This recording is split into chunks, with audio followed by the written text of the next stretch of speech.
Just kidding, y'all. Just kidding. Poor Shredda.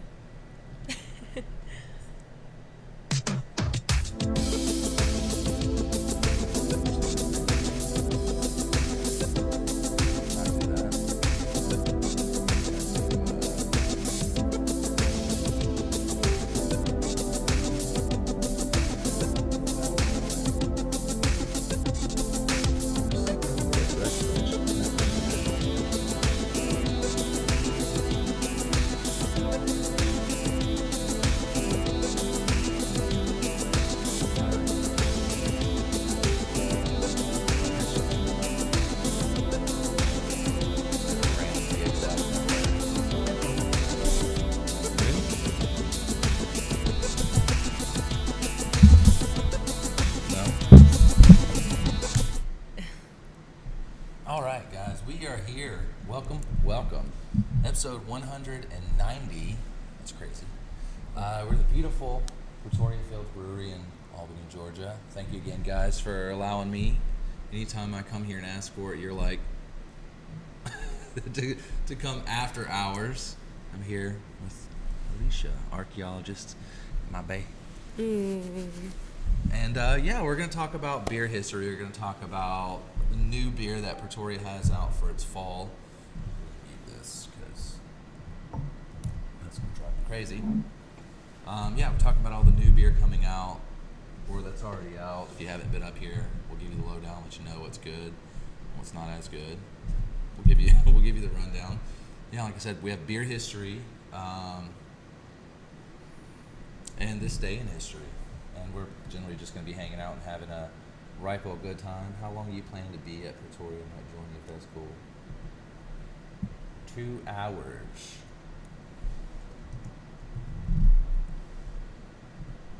All caps. Yeah, sorry it's all caps. That was not on purpose. That was That's aggressive. Well, I have caps built in because of my title. How do I get this to go away?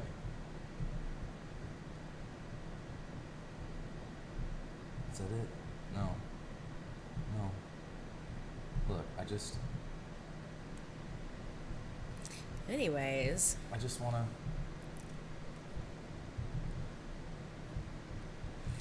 Anyways, I'm trying to get this situated so I can actually see you guys' chats when you come in and I can see all of that. But everything keeps popping up on my goddamn computer. And I'm going to murder my computer. Thank you for the thumbs up. I don't use it often. I don't use my laptop as much as I should, which maybe it's being a vengeful, maybe it's being a vengeful bitch because I use it for the show once every 4 or 5 months, something like that. The last time she did a show. That was 7 months ago. Something like that. Yeah. Either way, if you guys have never met her before, she is an archaeologist. Yes. The woman knows her dead bodies. She does. And she knows, because of what's buried around them, she can get an idea of what happened to them. Yeah. For the most part, or who they were, based on look at calcification on bones and they got a funerary archaeologist and osteoarchaeologist. Yes, if you know what those are, that is an encapsulation of all that she does. What's up, Calvin? So LeBlanc and I mentioned you last night. I talked about the good old days hanging out with the bros because Chris Mole was in town. I talked about, going to Chris Mole's house and having various young person parties back in the days. Bet you did. Yeah, man, it was good times. Chris Mole, we talked about Chris and Fletcher and Mason. Yeah. It happens. Either way, guys, I'm drinking some Dankers. Right now I'm on the, what is this beer? This is the High Gravity Doppelbock. I'm assuming it's a Doppelbock. Because Doppel is not a style. A Bock is. This just means double. So, I don't know. But either way, this is a super solid one. This is the first of the beer back there that I've had. If you haven't been up here for a while, I'll kind of give you the lowdown. Most of the stuff on this other side if you've ever been here before, is kind of like the stuff they have all the time. This is their core beer. They have some nice non-alcoholic drinks now, which is cool. I see the house-made cream soda, and I also see Pepsi. So you have some options. I see the Walker Station, the Flowing Well, you know, the ones they always have. Missing you around, my dude. Yeah, I miss Albany all the time, man. I miss you guys. It's nice coming back. Went to Mellow on my way back. Running some errands and shit today. Went by Mellow, so that was pretty nice. Had some wings and a salad. But yeah, the beer that's on the other side, Southern Harvest, Slappy, your normal stuff. I do see a new Bavarian beer. Don't know what kind it is. German lager. Okay, there it is. So we'll try a couple beers. What's up, Tim Kim? Who knows? I might even have time to go see some pho. Yeah, I was thinking about that. You want to get some pho? You want to go? You want to go to Viet Pho? Yeah, actually. Vui's up in Nashville isn't doing it for me. What isn't? Vui's. Valerie showed it to me. Vui's? Vui's. It's good, but it's just not doing it. The bowls just aren't as big as you want them to be? They're not as big. They ain't like those No. Viet Pho, them big ass goddamn bowls. And they put meat in it, but it's a little sprinkle. It's like a just hint. a whisper It's of a meat. hint of it. And I don't appreciate it, so. All right, just so people can kind of know how long you be in town, what we leave, Friday or Saturday? Saturday morning. Saturday morning, so Friday's my last day in.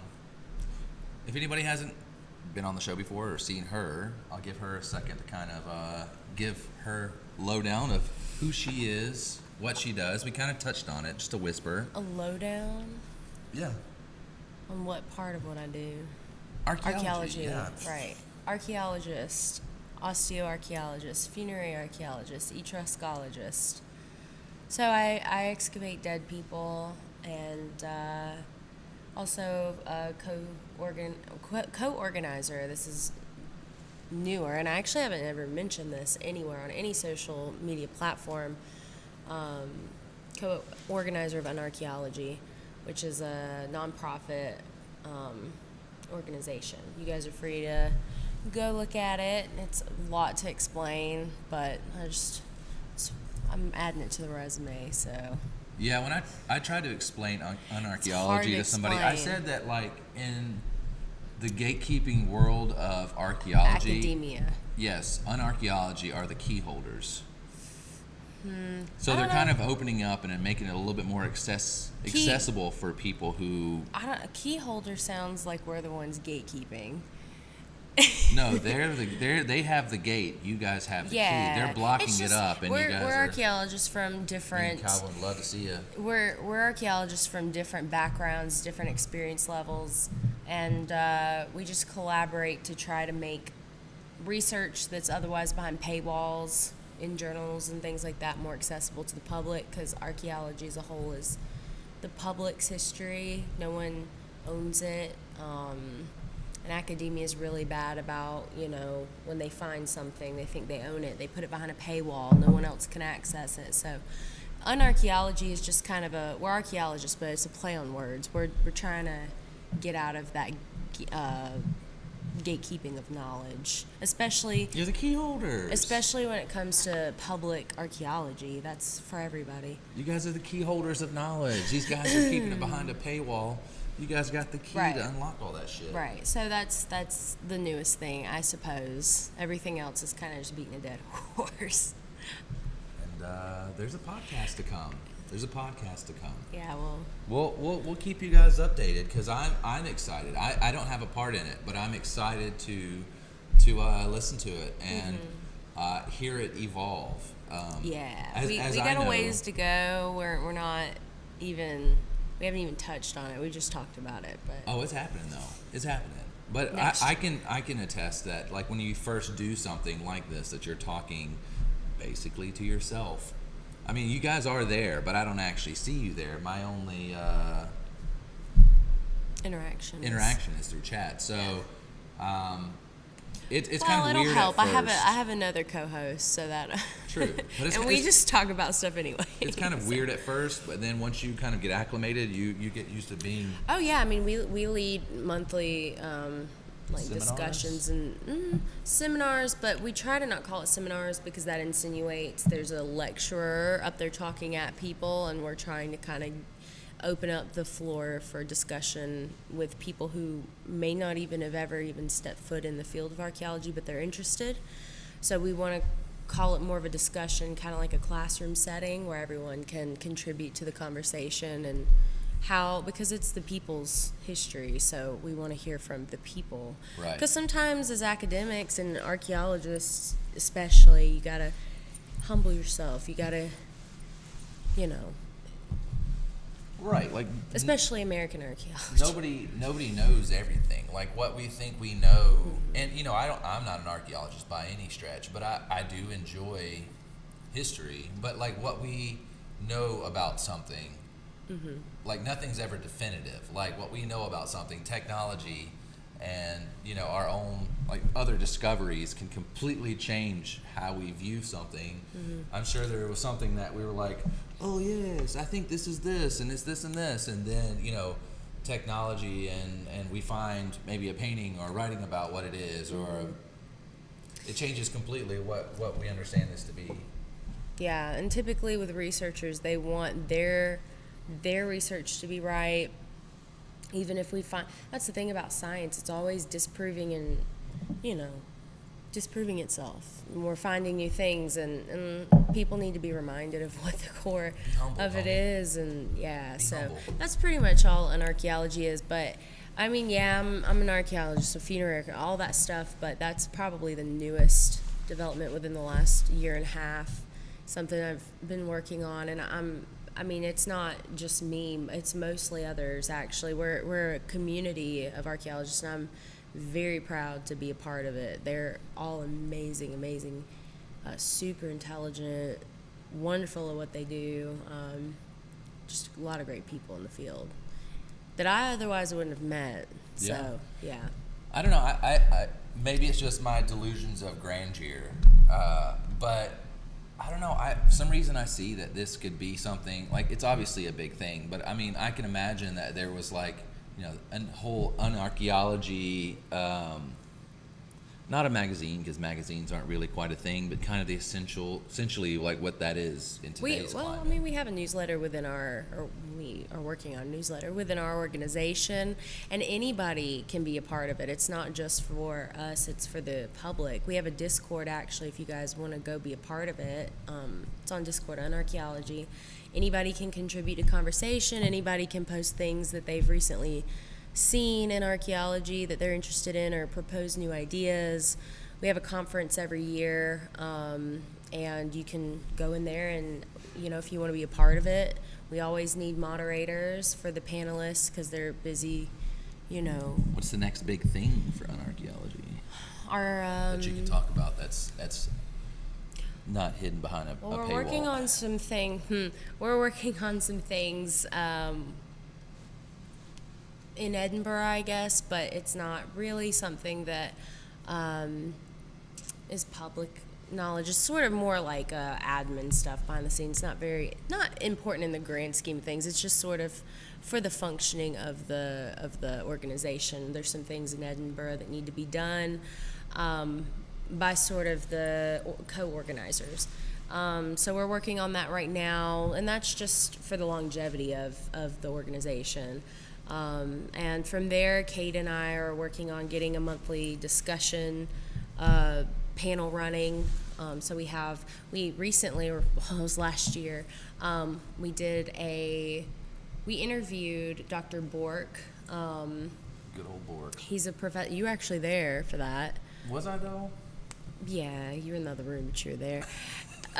Discussion. We did a discussion, and it's all over Discord, so it's accessible. Anybody can come in. And we talked about anarchy in archaeology, like and neurodivergency in archaeology, and how important the neurodivergent people are to the field. Because honestly, the more we learn about neurodivergence, we realize a lot of us in archaeology are that. So explain kind of, if anybody doesn't know what that means, what kind of that encapsulates. Well, just for short, neurodivergency is anyone who has, ADHD, who's Croc with a Glock. Hey. Oh, Croc's here. I said I was going to moan your name if you came into the chat. Is that, or you still have that on your description? I still had that on there. I haven't moaned any, I'm glad he's in because, Stella hasn't been around lately. Stella has not been around. Stella works every day right now. She works 7 days a week, so unfortunately she has not the energy to be divvying out. But anyways, long story short, in archaeology, the next big thing, probably the discussion panel, monthly discussion panel, and then the podcast. I don't know. We'll see. I think the podcast will be great. I get it.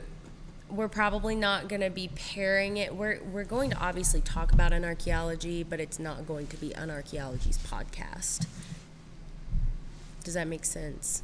So what do you guys talk about? So it's just archaeology in archaeology, general? But... So are you guys going to go over, like, kind of how Mini Minuteman does and go over, like, like the girl who, like, debunking some things, like the girl who thinks that we're not Rome really. never existed. It's going to be about all current issues, like kind of like they do in archaeology, but it's going to be, we're going to interview people. It's just going to be, I don't know if you've listened to Tristan's podcast in the UK, but it's going to essentially be sort of like, not a sister podcast, but sort of, but in the United States, for U.S. archaeology. And we hope that, like, if you approach everything from this anarchist, like, nonprofit within archaeology, a lot of the academics are going to just write you off.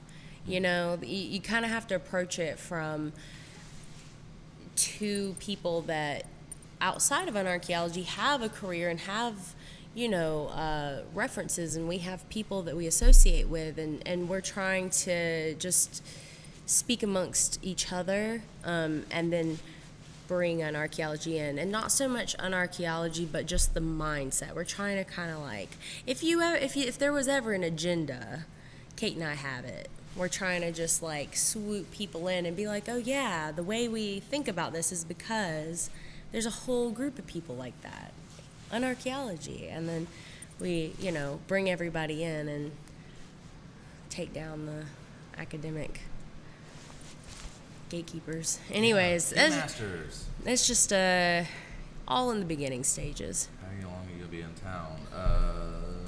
Friday. Yeah, I wasn't prepared. I'm sorry, I wasn't prepared for you to ask me about that. Why is that a bad thing? I haven't really spoken about it, to be honest. I don't know how to talk about it. Well, I mean, you did great. You did great. Croc with a Glock. Now I get it. Yeah, let's take this back to position one. Yes, please. Yes, please. All right, I gotta get all this back in. All right, so so that's gonna be a big thing, and I think it'd be cool to have like kind of funnier things in there. Like obviously you guys are archaeologists and you do take it all serious. We have a certain I'll be honest. Kate and I have a certain sense of humor. It's not for everybody. Well, I was thinking like you guys debunking certain people who are saying certain things, or like maybe. Like, hey guys. Oh no, Kate and I will call people out. This is a big. Like doing whole episodes about that, or we'll see. Maybe like, hey guys, you know what time it is? The guy who inspired all of us to at least get here, Indiana Jones. Movie 4 is coming out. Oh gosh, I don't doubt that we will definitely talk about Indiana Jones, 100%. You can't not and be an archaeologist. I don't know. Apparently, you guys' humor is kind of weird. Well, it's a group of neurodivergent people. It's a bit strange sometimes. Yeah, no, yeah. We're just trying to kind of take it day by day. I think you've talked about it more than we have. So we're trying to All right. get ideas. Ventorius, beer history. Heck yeah, I'm in.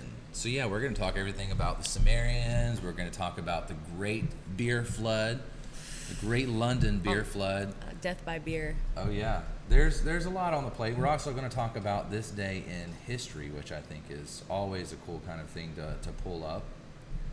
We can jump into that now. Now I don't care about a aircraft squadron disappearing of the Bermuda Triangle. That's kind of like the Oh, that was pretty. December 5th, 1945, 5 U.S. Navy Avenger torpedo bombers left from Fort Lauderdale. Route, blah, blah, blah, schedule, take them past. I'm horrible at reading these. They went missing. They gone. They went missing in the Bermuda Triangle. Also in the state, Africa, South African President Nelson Mandela dies. I can't read shit. 21st Amendment is... Prohibition ends. Yeah, Prohibition ends, which is kind of funny. Very fitting. I read this story about the Civil War and beer, right? Yeah. That the Union soldiers basically like almost were separated into two. One's guys who were like not for drinking beer, and then some that are for drinking beer, and they ended up passing this law that basically none of them can drink beer. The only ones who could were Irish immigrants. Is that... Were Irish immigrants. For some reason, because they were like, okay, like we want these guys to fight for us, so we're gonna give them that. If we allow them that they can keep drinking. Dang. So like Union soldiers Is... who weren't allowed to drink would sneak into the barracks and well, they would just like steal beer from the other guys. So that's a pretty funny story. I heard a story about in World War I about this Guinness cargo ship. So like Ireland is still sending beer over to England, right? It's the war, World War I, and this vessel that Guinness had their own ship to basically ship Guinness because the people need their Guinness. Let me turn all this back on. Are you guys in a brewery? We are. We're in Pretoria Fields Brewery in Albany, Georgia. Tomorrow night's my only free night. I'm down to join if it's kosher. Love to see Alicia. Shelby. I'm not sure if he's even watching. Well, you should come in. Yeah. 100%. I'll touch base after show. Unless you want to come on the show. We had a death in town, so he's unpacking a lot. I just wasn't sure if he meant tonight or later. But yes, we are definitely in a brewery. Irish were slaves as well, but they were used as watches. Good way to convince them to switch to the Union. What's up, Mama Sharon? We ain't got no Fireball to drink. We don't. Where we all be off to after Friday? We are heading back to Nashville. Thanks, awesome. Are you... I gotta fix this to where I can see it better. Are you the owners? No, we're not the owners. I've been working here since the place opened up, so anytime I come back to town, I live in Nashville currently, Nashville, Tennessee. Anytime I come down to visit, because I guess I've been here since the beginning, and I know all the owners, and they trust me. They're just They know good that folks. this is a second home for me, that I'm going to treat it well and take care of it. So I've got keys to the place. But anyways, advertise that. so they know. No, I'm talking about just... Anyways, so the English still need their beer during World War I. Because they don't know how to make it themselves. Right, but everybody loves Guinness. It's like during that time, Guinness was the beer. And so there was a massive ship that most of the ships had actually been commandeered for the war. If it was like a seaworthy type vessel, if they could use it for battle. But they needed that one. But that Guinness ship was a bit different, and they found it unworthy for their needs, so they allowed Guinness to use it. It was a massive vessel that they could ship just hundreds and hundreds of barrels of Guinness. And not very long into their voyage, I think it might have been like 3-4 hours into their voyage, something stupid like that, they got hit by a torpedo, like a German U-boat hit their ass. And they started to sink. Like they're getting water, and they were starting to sink, and they're doing like the Titanic where it splits and they both of them come up like this to sink down. But all of the barrels of Guinness in the hull, because they're so buoyant, they moved up to the top, and it allowed the boat to settle, and it gave all of the passengers, besides I think there was like 8 people maybe that died, but besides that, the Guinness saved all the rest of their lives, because it balanced out the boat and allowed them to get enough time to get onto basically life rafts. But the Germans did capture them, and they interrogated them for a long time. And once it checked, like, man, we're just trying to sounds get like this a cool beer gig. over Yeah, here. it's a cool gig. But yeah, once they figured out that these guys were, in fact, just literally guys shipping beer, That's how and they important weren't it is. spies, they let them go. Now, they didn't drive them. They didn't, drive them back in the boat or take them back to Ireland or take them to England, obviously. They just put them back on their rafts and, like, shoot them off into the water. So they paddled for hours, and finally a vessel picked them up. But what's funny also is that they went to, like, basically a large government building to kind of, like, tell their story of what happened, kind of for, I guess, legal reasons, kind of like calling the cops. But they had this happen so often during that time that they waited for hours, and eventually they gave up and just went to a pub and drank, which is like fair. Yeah.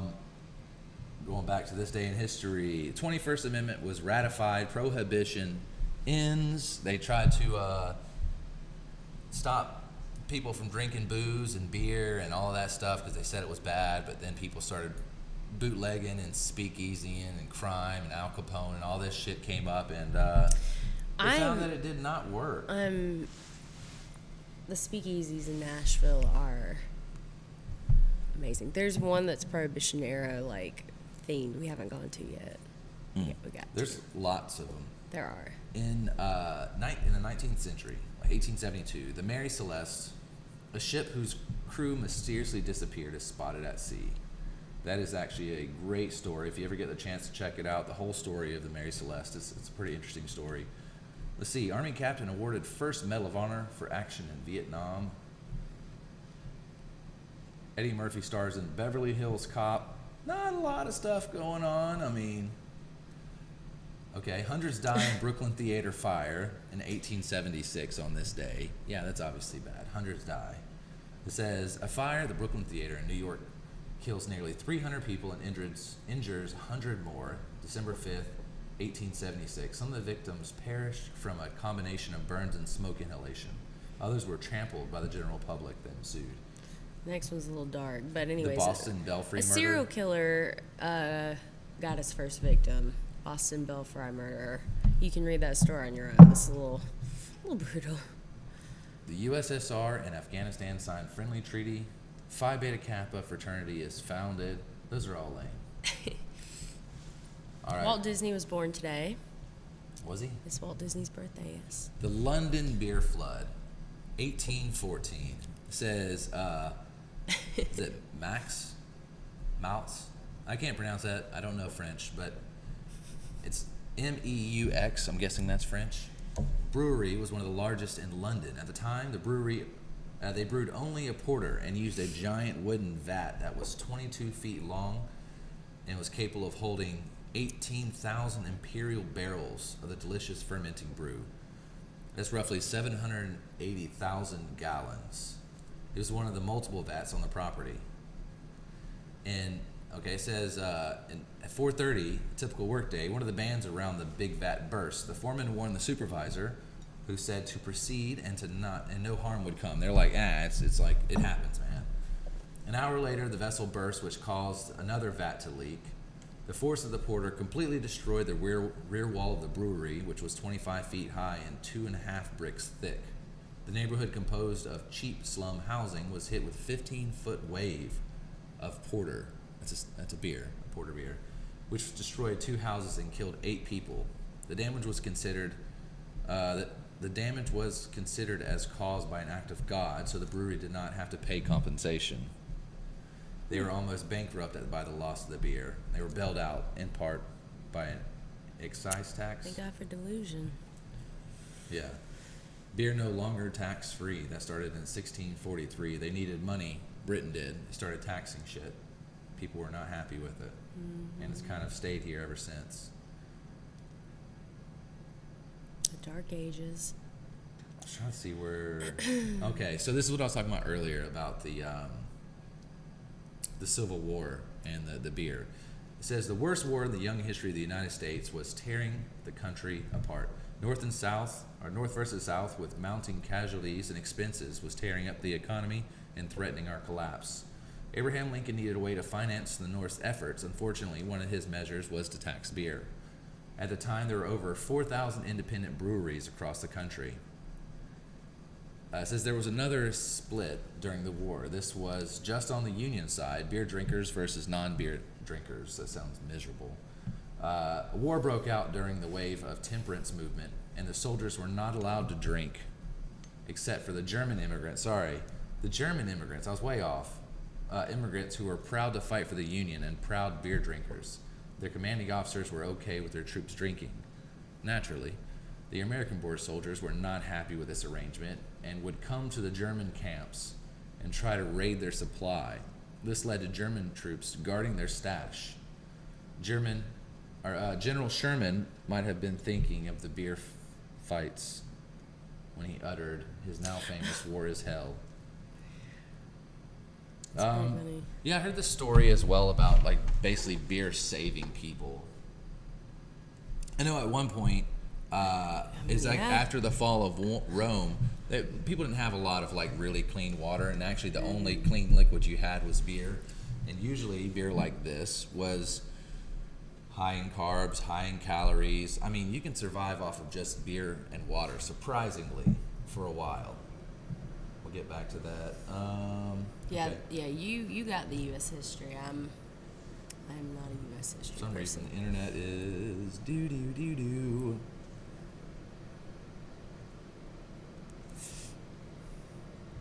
It's just spiking down and spiking up. So, you guys will hear lag from time to time.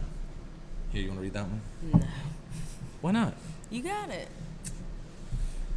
Okay. It's all U.S. The Dark history. Ages from 1919 I can't speak to it. I'm to not a 1933. I'm not a U.S. history Without a person. doubt, the worst moment in beer history was the U.S. Prohibition, which we mentioned earlier.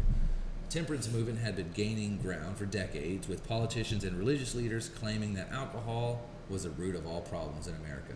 Eradicating it would not only stop the bad habits, but also eliminate the motivation of criminals, or so they thought. Following decades of temperance ebb and flow, the Civil War above, comment that we mentioned, the movement finally caught on, and in January 1919, 18th Amendment of the U.S. Constitution was ratified, calling for national prohibition to begin 1 year later. Despite immediate protests, the law was enforced. Across the pond, future Prime Minister and avid alcohol drinker Winston Churchill said that the idea of the prohibition, an affront to the whole history of mankind. Fair enough. Of course, banning alcohol did not solve the bad problems of crime, or the bad morality of war crime. 1920 saw an increase in speakeasies and illegal bootleggers, I can't read shit today, made alcohol or brought it in from Canada and Mexico. Faster than you can say Al Capone, drinking and immoral behavior continued. We stayed in a place Al Capone stayed once. Did we? Yeah.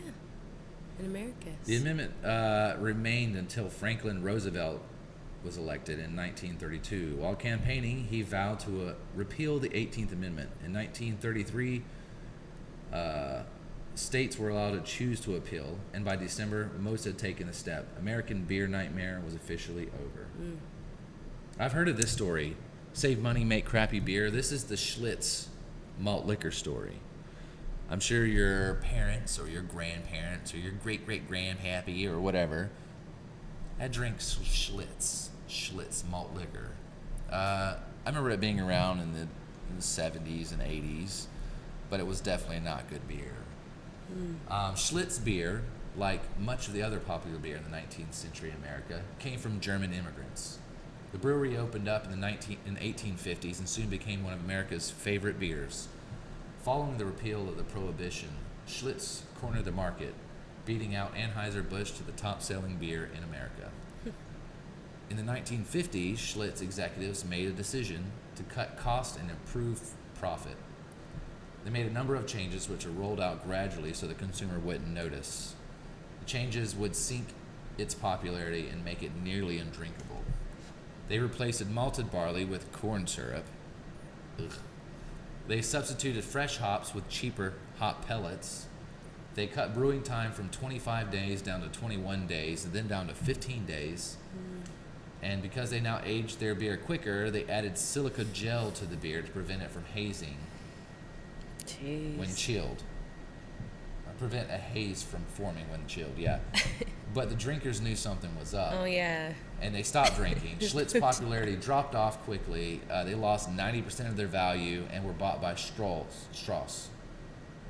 The debt from Schlitz was so big that Strauss, I don't recognize Strauss, but they couldn't overcome it, and they were eventually bought out by Pabst. The Trags. Yeah, and says the method of slowly cutting costs and reducing quality of product is now taught in business schools, and it's called the Schlitz mistake. I have heard of that. The Schlitz mistake? Absolutely. Worst beer ever. Oh, that was it. It actually it has says to be. Natural Light, Natty Light, is known widely as the worst beer in the world, coming in last in various tastings. Why is it so popular? Because they distribute it in 30 cans instead of 24. What? That's funny. Yeah. Oh, I've got crazy. more. I've got more. We'll dive into that in a second. I don't know if everybody's on beer history. Well, I'm all for hearing Picking new stuff. beers from the UK. I have a few suggestions you might want to try. I would definitely hit that up, Jody. Not reading it up now. But I'm more into the Invasion invention of beer rather than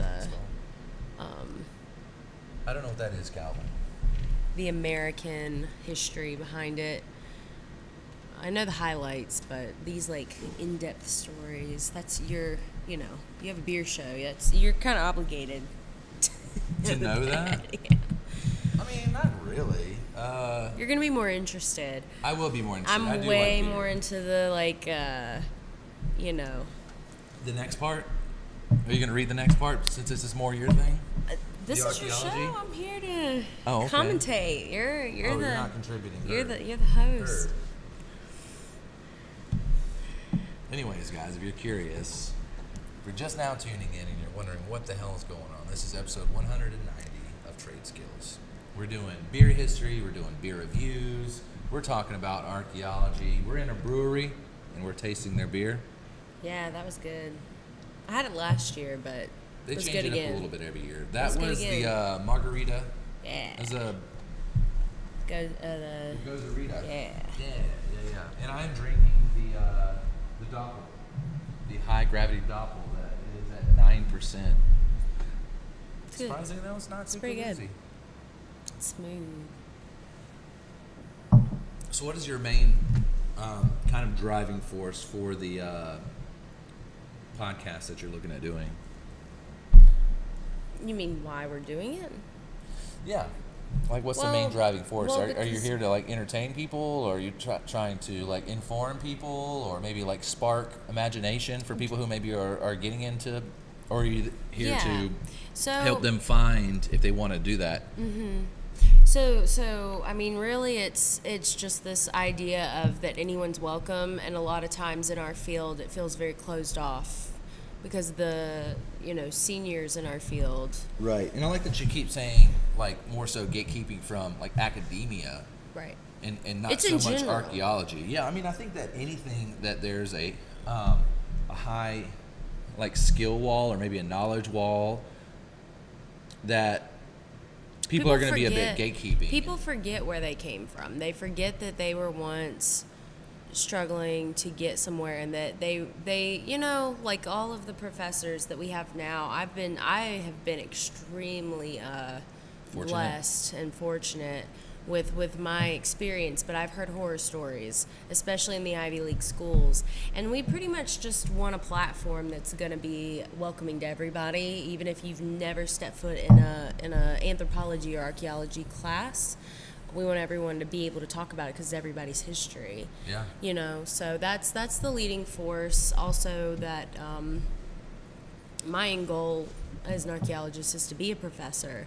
So I think it's important to include the next generation, you know, and also, I mean, yeah, anthropology is what we're talking about, and I say academia in general, which could be anything, but I mean, anthropology is the study of people. It's how people's minds work. It's how society kind of works because of people and because of history. So, I mean, yeah, it's in the field of archaeology, but it can be, what we're doing can be applied to any field. Right. Because it's anthropology, and we're kind of using what we learn in anthropology to go back and say, this isn't right.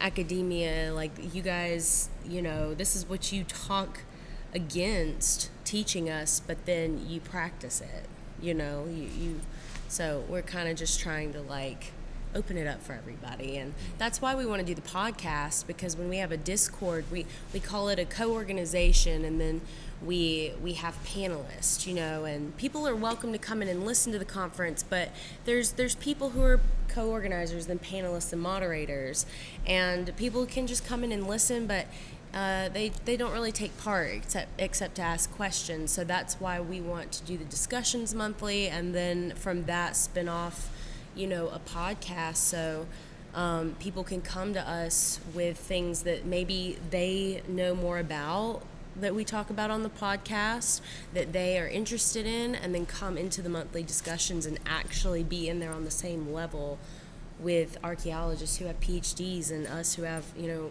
our master's degrees, and then people with bachelors, and then people who've never set foot. Like, we all want to be on the same level. It's like all inclusive. Right. So that's the motivation, and so I think it's a good plan. I'm excited.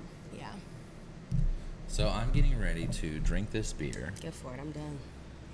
Do you want a beer? What's your next beer? I don't know. I'm gonna trust you because. I mean, we can look back there. We can figure it out. So, like, let me see. I'm interested. What do you guys think? What do we think? I was interested in the spiced cranberry sour, but I see couldn't that one find out there. it.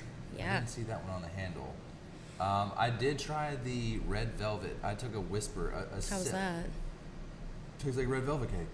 Y'all are awesome together. Hey, thanks. Evan, what's going on, man? So I'm trying to figure out which one I want to do. So I'm going to chug down this beer. And if you guys see, I'm representing Victoria's shirt. I'm not, but I'm here. I'm representing Valhalla. Represent Valhalla. Mine actually doesn't fit me anymore. I don't know if I'm just getting fat or if... No, it shrunk because you dried it too many times. Don't. Your dryer is intense, dude. Your dryer is intense. Look, I washed clothes one time over there to go to work the next day, and my pants were not loose. I just think I'm getting... I mean, I know, but I'm just saying that a lot of the stuff that used to fit before does not fit. Well, I'm not no one blame can my tell. dryer for it. Well, I'm telling you, your dryer might have a thing to do with it, because I know my bottom half did not grow overnight that one time. That was 100%. What are you trying to say? Ooh. I'm telling you, it's your dryer, dude. Okay. Anyways. All right, so I'm gonna now try. Let's see if it'll actually do well in following me. Maybe it will. I'll follow you all the way back. Tell we're in Pretoria. Give a tour. Right now.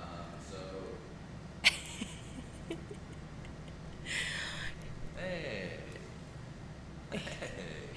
All right. Like the old days, huh? Yeah. Hey guys, how's it going?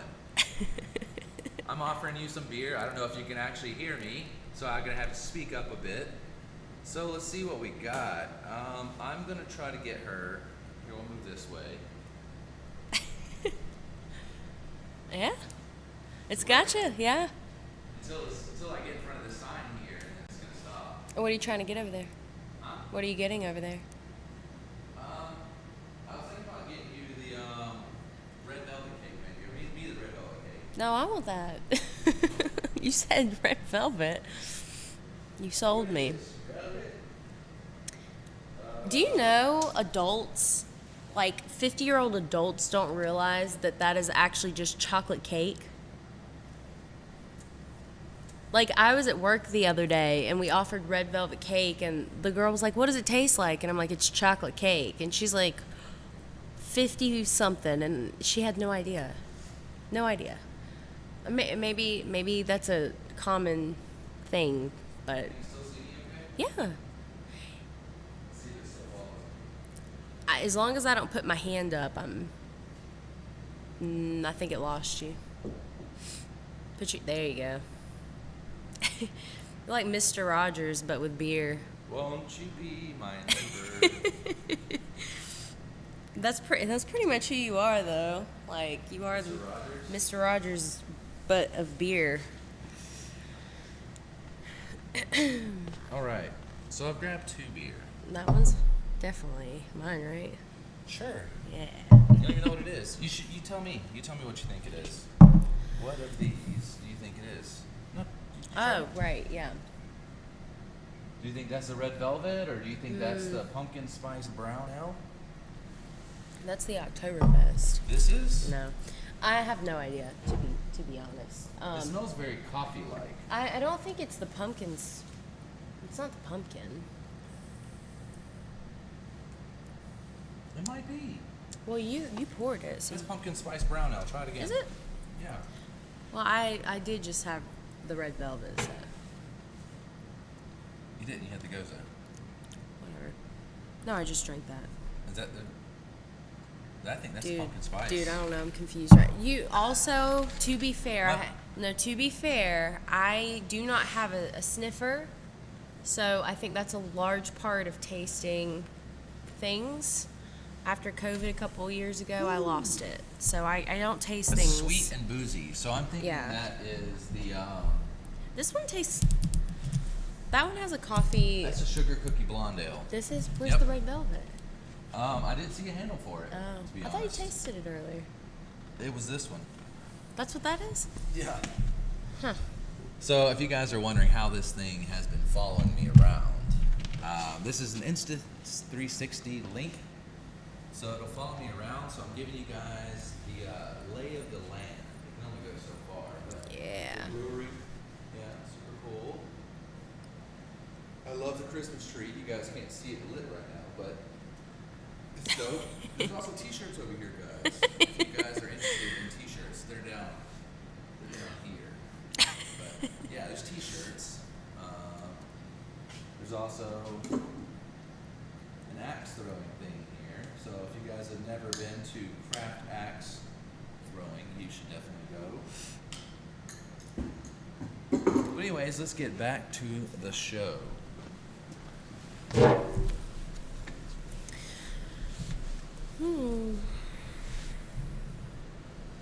This is sugar I cookie. hate huh? chocolate cake. Love red velvet.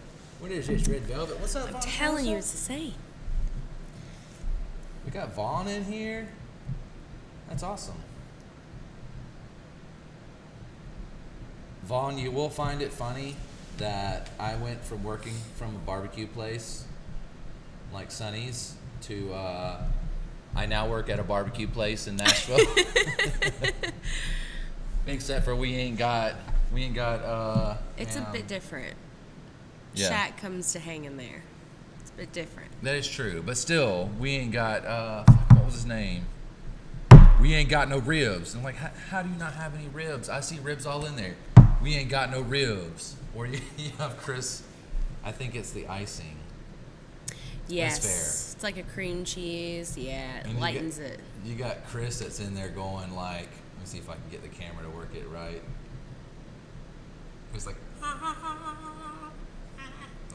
it's hard to explain. Like Chris, big Chris. It's hard to explain. It was before my time. No, I wasn't, but I think it was. for those who know Big Chris, y'all know Big Chris. I haven't seen Chris in a while. I missed the dude. He was funny. He's where all the great quotes of mankind came from. He's better than Yeats. He's better than, you know, So his is poems. this like 1970? No, his poems are better than, you know, it's just wisdom. Like, Yeah, no, I got you. Those people. better than Plato, better than, you know, Aristotle. It's like raw. You know, it's Yeah, like he this is had- his experience. Yeah, he and- had quotes like, Yeah. if you come up and your glasses don't fog up, homeboy, you didn't do shit. He said, if you come up and your face don't look like a goddamn glazed donut, homeboy, you didn't do shit. And that's where you learn work ethic, right? From Chris. Right. He says, if you come up and it don't like somebody hit you in the face with a damn water balloon, homeboy, you didn't do shit. He's not wrong. Calvin knows what I'm talking about. That's good advice, though. That cornbread. You guys should have. Make that bread soft. You should have gotten a. Should have written a book. Inspirational quotes by Chris. I wanted to before Or back. life lessons. No, I wanted to do Vine back when Vine was a thing, and I wanted to have Chris and be like, Chris, and just have like, what, 8 seconds was Vine or something like Yeah, that, and have yes. Chris be like, if you come up and your face, just all that stuff that's like, what is that? You gotta suck that doo-doo crack like you siphoning gas. That time he got into it with that deer. Oh my God, I've heard of this. Chris said, he's And like, it "No, wasn't I from was just-" you. He was like, I was just out. How do you know who Big Chris is? No, I've heard of this specific incident. I don't think it was from you though, but I've You didn't heard. hear about the I deer. have heard about this from somebody. It had to be from me. I don't think it was. Chris was like, I was just sitting outside. Or he's like, I was outside and I saw this deer. I'm paraphrasing. He's like, I just kept walking up on him. I thought he wasn't real. And then for some reason, he's like walking up on this deer, and this deer is just not moving. So he like jumps on this deer to try to break its neck, and it like fucking hurls his ass in the air. Like Big Chris he's Big Chris. He's a big dude, but he comes up with these crazy ass stories. Oh my God. And then you have Cam in the back doing kung fu. Yeah, good times. Speaking of that, I wanted to talk a little bit about these monumental moments in beer. It says beer. Do you want to read any of this? Look, this is your Obviously, idea. I'm not great at like reading and saying it out, but I'll try again. Right? I think the more beer that I have, the less accurate I am. It says beer is at least 10,000 years old, with ancient tablet inscriptions discussing it as far back as 3,400 BC. Obviously, people have been getting drunk for an incredibly long time. In fact, the history of beer provides us with both fun and fruitful window into the long-dead cultures of the past and how they behaved. Did you know that you can live on just beer and water alone? Anyone who had a wild youth can confirm emphatically that yes, you can. There are 100 of monumental moments in the history of beer. The invention of beer, that's cuneiform. First recipe. Says, when joking with friends, we commonly refer to various foods and beverages today as the nectar of the gods. But in ancient Sumerians, and elsewhere in the Fertile Crescent, beer was actually thought to be a drink given by the gods due to its intoxicating power, nutritional value, high calorie content, and relatively simple recipe. Although it's impossible to pinpoint a specific date for the invention of beer, definitely existed between 3,500 and 3,100 BC in a settlement called Godin Tepe, part of Iran. It's considered to be the beginning of beer brewing in the West. However, the ancient Chinese had it as early as 7,000 BC. I heard that the Romans actually got it from Chinese beer. Do you know where hops originally came from? I don't. Okay, I thought this was what you were going to tell me. It's the next thing. Oh, It's next. Sumerians and other early cultures cherished this drink so much like we do today. In fact, without beer, cultures in the early time period would not have been able to advance, at least not as quickly as they did. So beer's literally advancing their people. It's funny. Yeah. It's funny. Not only did beer provide a good reason to trek 320 kilometers to another city to conduct trade, but it was also made ultra portable food and a source of nutrition.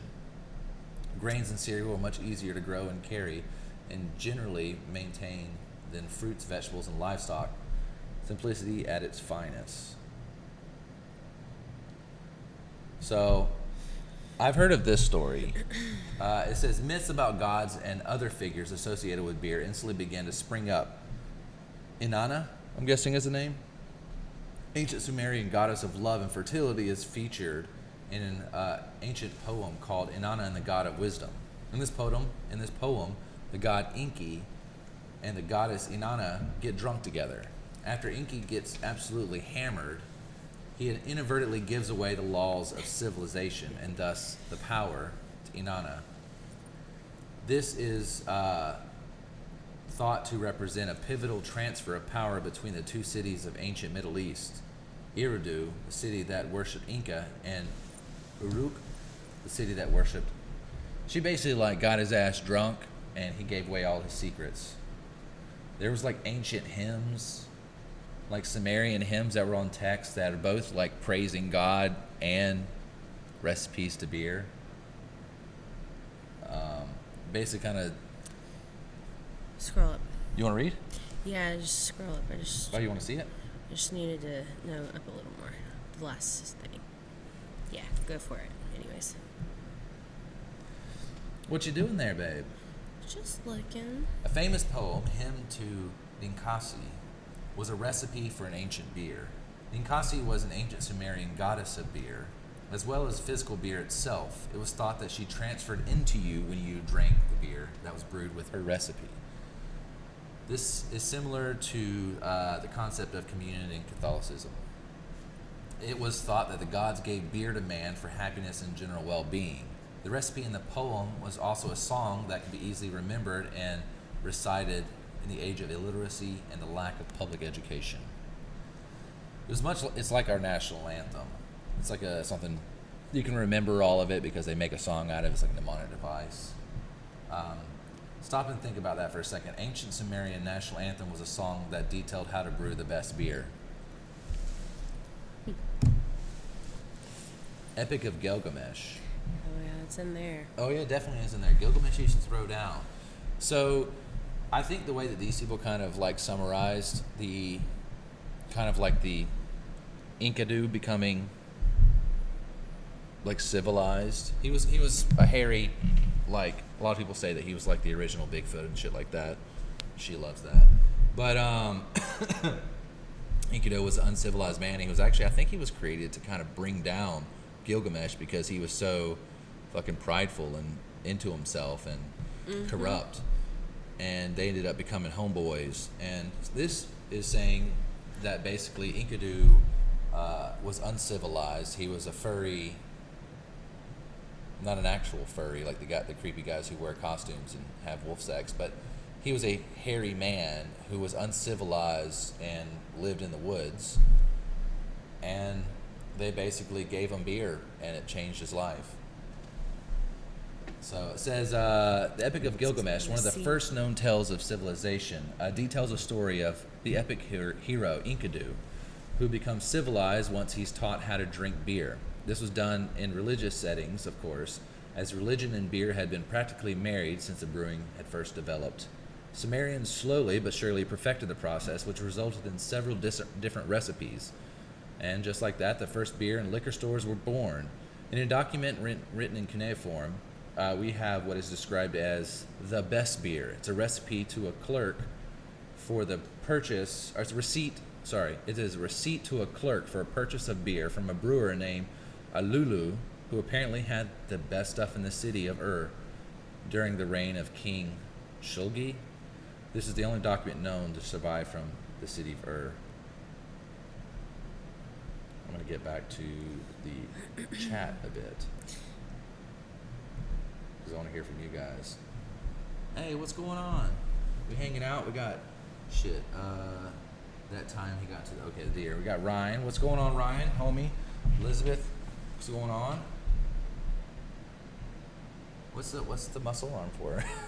I don't know. But yeah, so we're talking history. We're talking beer. We're at Pretoria drinking a lot of their new stuff. It's probably not new to you. It's new to me. It's new to, yeah. We just got here. Yeah, we got here yesterday, and they so graciously let us use this beautiful establishment to do my show, which I've done.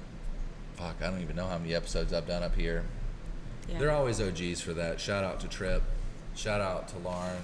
Shout out to Eric Belesco. You guys are OGs.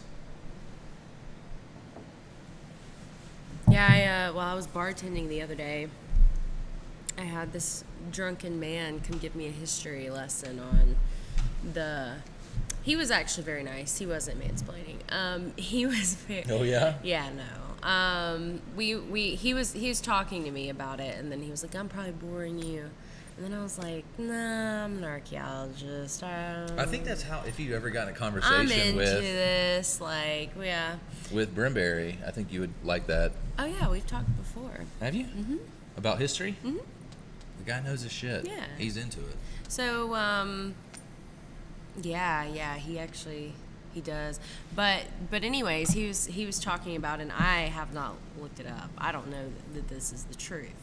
What is truth, really? I heard a rumor What is from truth? a guy at the bar that I work at that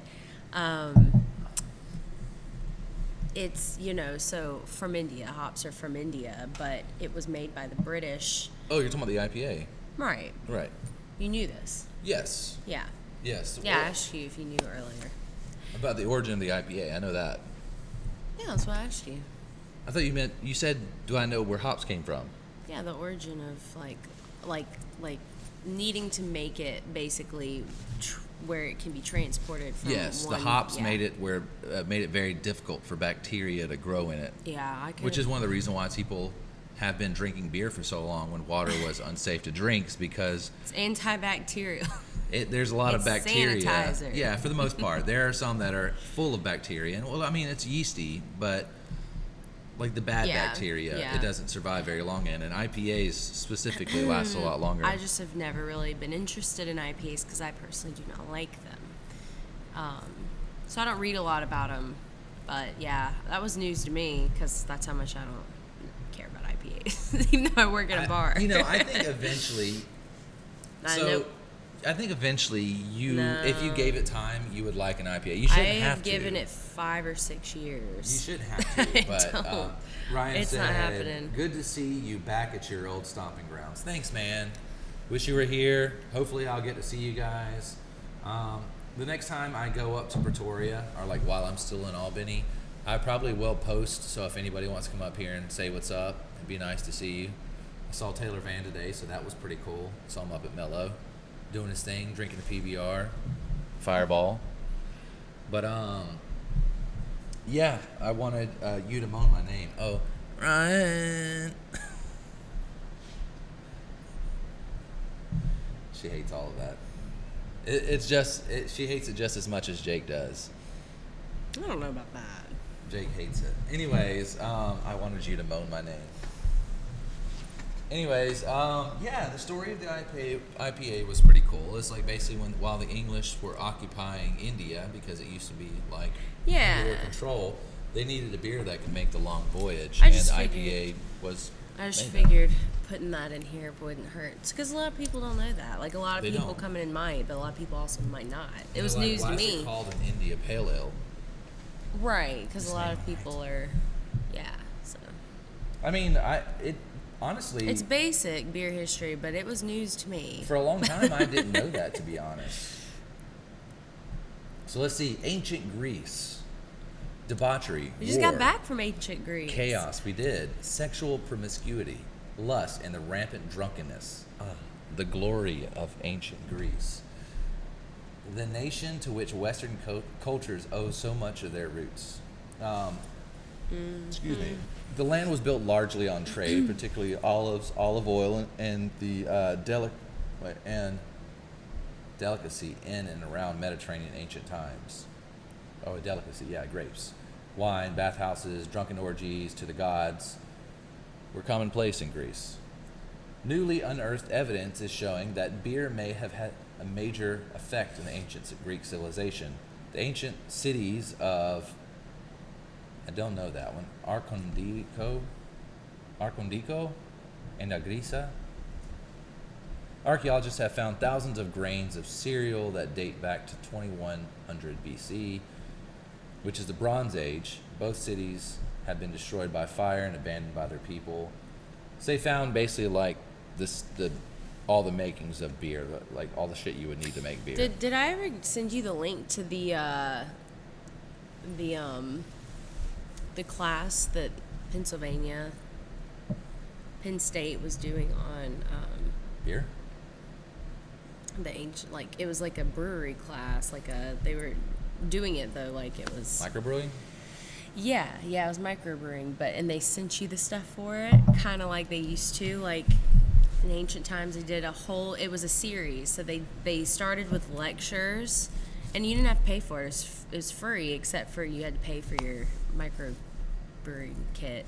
But it was lectures, and then after I think 4 weeks of classes, it's one class a week, so 4 classes, the last 2 or 3 was like microbrewing, and then everyone was invited to come up to Pennsylvania and basically all try the beer and walk around the museum and just different stuff. My dad and I did a similar class, but for Egyptology, and then we went up there, met the professor and stuff. But that was 2 years ago. I think was the last time they did that course. But it's really, really cool.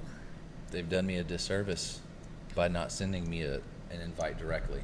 Well, How dare it's they? on Coursera. Coursera. Although we don't know precisely when or where someone had invented the first drinking game, we have things like beer pong and stuff like that. We know one of the earliest known drinking games, Kotabos, maybe, was a grandfather of all of the ones we know and love today. It's a mixture of beer pong and modern games where players sit around a bucket or a bowl placed in the center of them, and they throw objects at it or into it. It's literally just a Beer bunch pong, of drunk people just... But the reverse. Yeah, they have this big pot in the middle, and there's tossing shit in it. I don't know when they actually drink. Except in ancient Greece, slaves cleaned up the mess afterwards. At a symposium, ancient Greeks would get hammered and do the same silly shit, yet delightful things we do today. Yeah. To play Kotabos, the drinkers would take a bucket or a large bowl and place smaller discs or bowls into a larger one. Then the players would throw objects into the contraption in an attempt to sink the smaller objects. Another version was to throw objects to knock disc off a metal stand in the center of the room. Thousands of years later, Solid. not much has changed. Solid game. Oh, I've read that one. That one's pretty cool. Yeah. We'll come back to it. Twitch, Facebook. You were a monk for Halloween, right? Yeah, and so I hopped on the bandwagon like the rest of you guys did, or like a lot of you did. Yeah. And I got the AI, Lamosa, or whatever the name of the company is that will make tons of AI photos of you. And I did that just because I've been really into AI lately. She hates it. But I've been into AI lately. I'm going to move this camera just a little closer to us. Is that good? Yeah. Anyways, I've been into AI, so I hopped on board. I was like, this is super interesting, even though everybody on Facebook has this picture. I don't care. It's not for them. It's for me. I haven't posted any of it.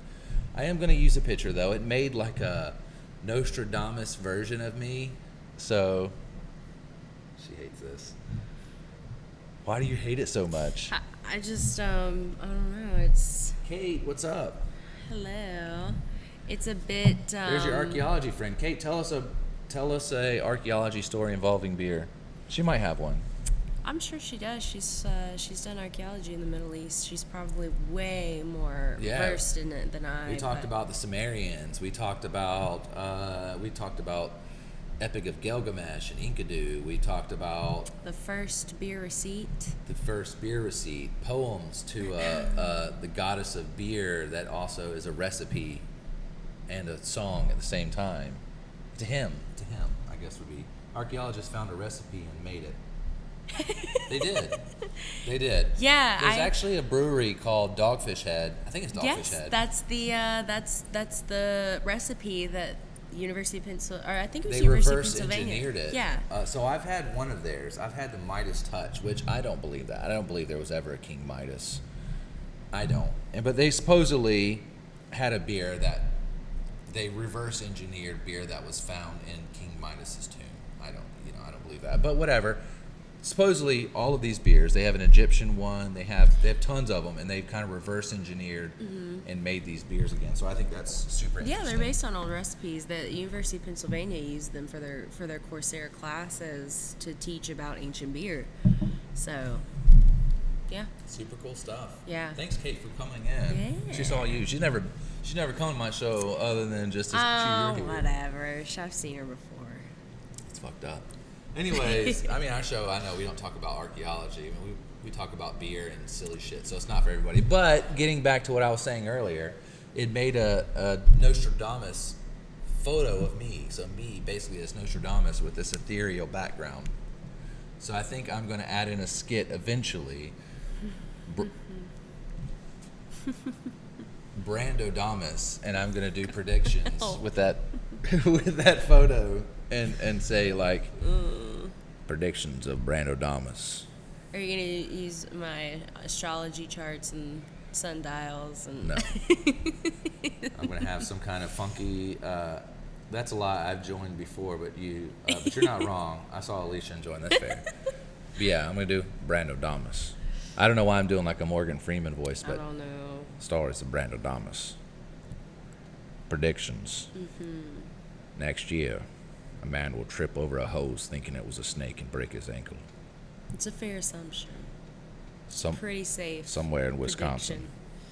Prediction, I would say. Yeah, and just have, just a couple predictions and then go back to my normal self. I'll have the picture that pops up on the screen and some like music, and then I'll probably, like while that's playing, probably change into a Brandodamus costume. This came from me talking about you being a nun for Halloween. Or not a nun, a monk. No, that came from literally the Brandodamus photo that it created of me. Obviously, I inspired some kind of magic out of them. No, they do that for everybody. No, they make everybody else cool warriors. They make everybody and fucking Egyptian warriors and shit. I don't really trust that database, to be honest. AI is a touch and go. Well, So I care not. So I dive in completely. I would pay to see Brandon dressed as a nun. I would too. No nuns. No, nuns, none. None. One time, Jake and I chased nuns down Broadway in Nashville. That was entertaining. By nuns, she means bridesmaids. They were bridesmaids, but 'Cause Jake and I called them nuns. They'll wear black and they'll wear like white. Yeah, they look like nuns from a distance. What do they call them?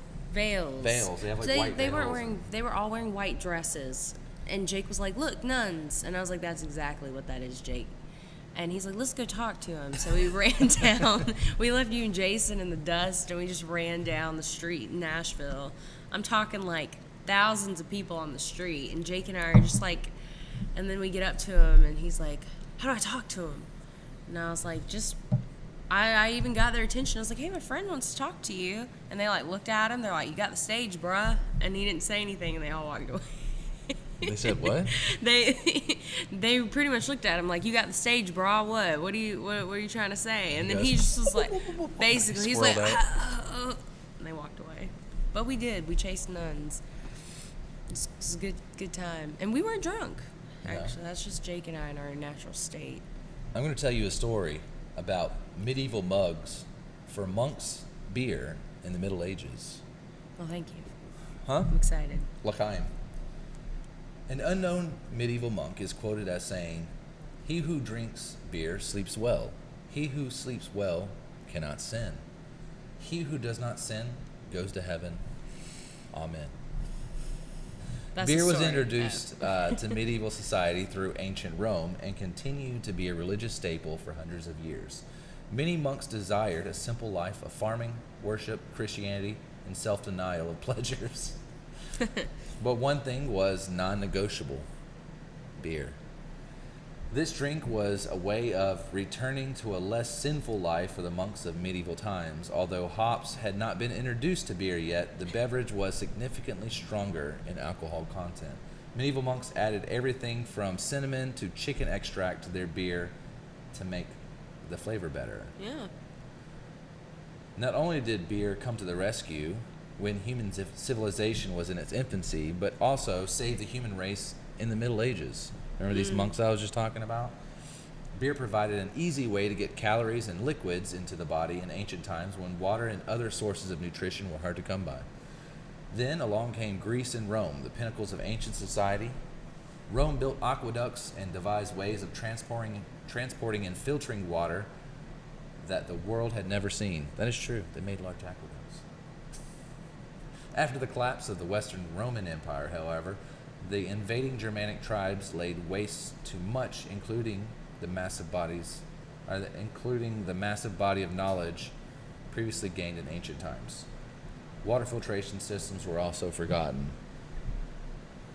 Contrary to popular belief, beer is the only alcoholic beverage that hydrates you because it's 95% water. During ages riddled with plague and other diseases, and with Roman methods of cleaning water long gone, beer was again the savior of human race. With its antiseptic qualities. What are you laughing about? It's interesting. I get tipsy and I can't read, okay? Maybe No, I can't read in not general. you. I just think it's, With its calling beer antiseptic is. With its antiseptic qualities, it provides a surefire way to deliver water into the people's bodies who desperately needed it. After the collapse of Western Rome, no one experimented with water filtration again until Sir Francis Bacon Coming in with the bacon. tried it in 1627. Have we never done a bacon flavored beer? We Someone haven't. has. Maple bacon. We've had bacon beer. Yeah, it's Some of pretty them are good. good. I don't like maple beer, to be honest. Any I don't beers that either. add maple in there, I usually have Everyone not been a fan. loves that Jacklet Bear Walker. I can drink it. Oof, no, absolutely not. I can't do no. I can't do a sweet beer unless it's a sour. Ugh, yeah. Which is all. Or saison. I like sours. Well, I don't know. I can't say that either because I like chocolate milk stouts. Yeah. But Or just the maple, I can't get behind it. any like the stouts or porters that they add lactose in them to make them like a little milky-ish. The milkshake, yeah. Berliner White, I like those as well. Did you like this one? Okay. Yeah, it's a little sweet, but It is a little sweet. This is the. it's the cookies sugar and cookie, cream. The right? Sugar cookie blonde Yeah. ale. It's So, good if you're a sweets person. It's very sweet. I actually, when I worked here, I used to mix a lot of shit, and I probably could mix both the beer that we are currently drinking, the sugar cookie and the pumpkin spice brown ale. So, pumpkin spice brown ale, great. Yeah, I can smell the pumpkin. I can smell. I'm having a. I don't know if it's like a nutmeggy I wouldn't cinnamon take my vibe. opinion for anything right now because my sniffer. Sniffer's never been the same. Yeah. I only like sours, not even milk stouts. I like sours. Yeah. I honestly like all beer. Sours are how I got into beer because I was a wine person, and I got into beer when I was helping kind of start surveying for a brewery so that they could build on the land, and I, by default, you just kind of taste what they're putting out, and they had it's what is it, Southern Brewing Company in Athens. It's the Black and Red or Red and Black. It's a raspberry, or it's a berry sour. It's like red and it. Anyways, it's really good. It's probably one of my favorite sours. It was one of the first beers I ever had, but it's very good. And, First like craft beer, right? Because you had like, craft beer. I'm sure you had at parties like Bud Light, Miller Lite, and all that shit, right? When No? I was younger, if I went to parties, I was the tequila girl. Ooh. Yeah. All right, what is this? This looks like spam. The Maddie Monster Fad. Hi, I wanted to offer promotion to your channel. Viewers, followers, chat bots. Pass, but thank you for the offer. So you worked at this place. Well, kind of for Well- them excavating. Well, it was sort of a project of all. It was sort of with the University of Georgia. I was not with the University of Georgia. But the beer was already, or the brewery was already functional at that point, No, right? they were building it. They were So how'd you about try to. their beer? Well, because afterwards, I mean, once you invest so much time into something, wanted once to it go comes back. about, you're a part of that, you That's know. fair. So that became a regular hang spot. That's where I got into beer. That's where I tried beer for the first time. I was probably 20. No, yeah, I was 22 when I like really tried craft beer. I mean, of course, I've had a Miller Lite here or there. Didn't enjoy it. I do now. All beer is good to me now. How could it not? Like, I've been around you too long for it to not be enjoyable. But That is true. You can't hang out with archaeologists without beer getting involved somewhere, honestly. it's very true. You know, I looked up, let me see if I can find it. I looked up gifts for archaeologists the other day. You guys want to know what popped up? It wasn't Oh, beer. It was like that. It was that like. So while she's looking for that, I'm going to tell you kind of like my first like beer experience. So obviously I tried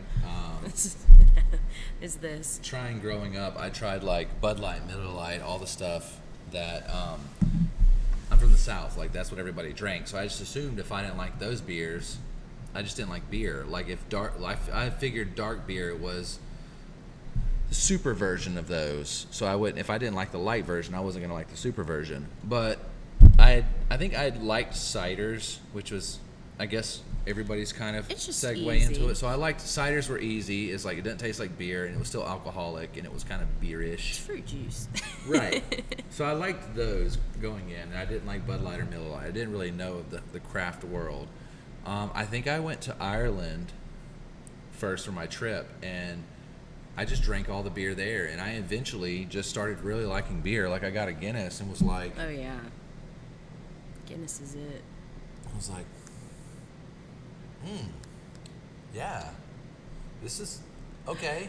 And then I just kept traveling along, and then I ended up like drinking beer from different countries, and I really just started liking beer. And then I'd really say my beer love really kicked off with the show because we had 6 new beers every episode.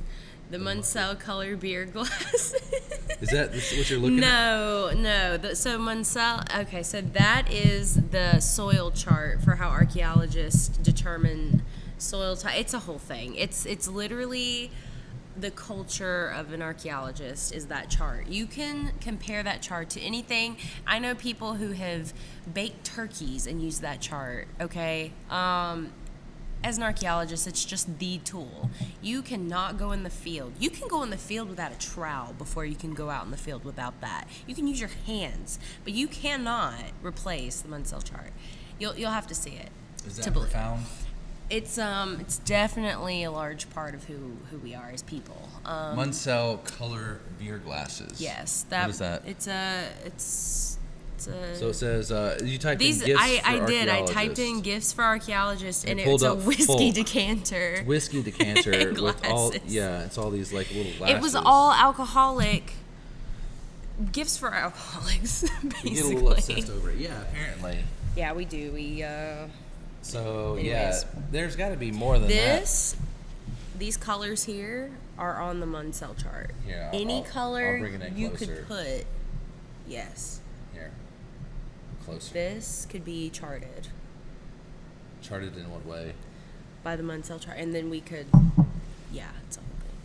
You'll have to look it up. It's too much to explain. I'd have to have one here to. It's. Is she equally obsessed? Well, yeah. What is this? She's fixing Alcohologist. alcohologist. I like that.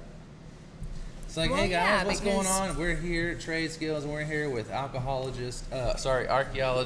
You know what? To be fair, I have never been a whiskey bourbon person Until now. until about 2 weeks ago. Bourbon has been where it's at for me. So I think as archaeologists, you know, you kind of like, am I measuring up in my field? Am I, you know, it's a competitive field, even though within archaeology we're trying to make it not so much, but it's just sort of a toxic inner, it's weaved into it. We're trying to reverse it, but you still feel the pressure. And so, you know, I feel that It's easy to become. even if I'm not excelling as quickly as I wanted in certain ways in my career, I got the alcohologist part down.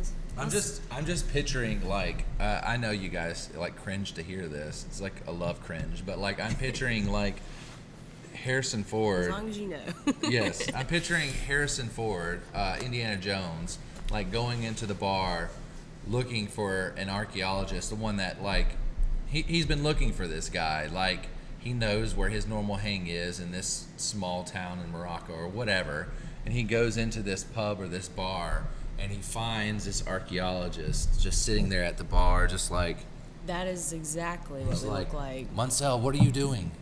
No, I need you. We have to find the, you know, he's on the verge of finding the tomb of Tutankhamun. We have to find it before him. And, like, he's like, oh, it's already, yeah. And, you know, I'm just picturing this, like, drunk archaeologist. I don't doubt it's happened. It belongs in a museum. It's, We got a couple- It's a holdover from the rich Antiquarianism, elitism, yeah. Pretty much. And She then says the one on the left is probably a 10-year for or something. yes, which that's just the language we speak. It's quite. You have to drink to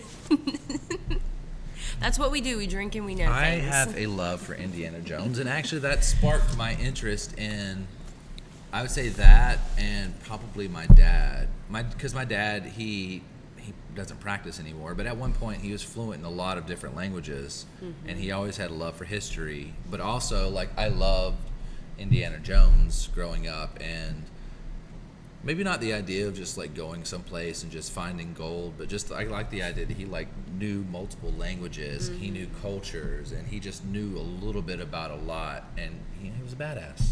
So I love that. He had the hat. The hat. And we all secretly have that hat, whether we want to admit it or not. We secretly have that hat in our heart. I actually don't Oh own no, that all hat. archaeologists secretly own that hat. I've never seen that hat at your house. That's because it's secretly in my closet in a box that says Kennesaw State on it. It is put away for now. It's what they do is like whenever you go and you graduate, You every all put it archaeologist, on no, and- every archaeologist, instead of having like a normal cap and gown, they play. You get up to the top to the thing to accept your diploma, but instead of a diploma, it's a whip and a hat, and they hand it to you. To be fair, we would love it. That would, I mean, The hat isn't a secret. I bought one specifically to go ride horses in Montana. that was recent, actually. She did that. That was a few months ago. So it's, you know, I have to have short hair to wear a hat like that. I couldn't wear it with a hair like this. you could, but you don't want to. Oh, I'm cutting this off. It's not my business. You do you. Yeah, look, With the power of AI, she already knows how it'll look. unfortunately. But yeah, I really love that phrase. I drink and I know things. The quote by the famous Tyrion Lannister. That is exactly an archaeologist. My dad had an official Indiana Jones hat. It's no surprise it ended up being an Archie.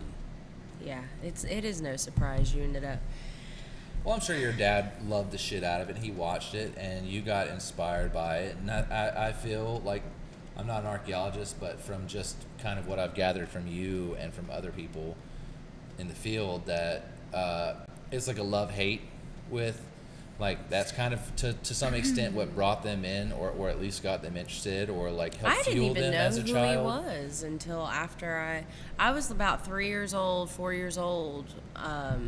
That's how I started reading, was books about archaeology. I I was looking at pictures of people excavating, rather, and I wanted to read the words around it, so I learned how to read, and a little, and I think I was 3 or 4. I was in pre-K, and my teacher would let me like stay up from nap because she was like, oh, she wants to read, so they would let me go in the corner and like try to read this book, and they would help me sound out words and all of that, and so I actually, just from looking at pictures and seeing the things that they were finding, I was like, that's what I want to do.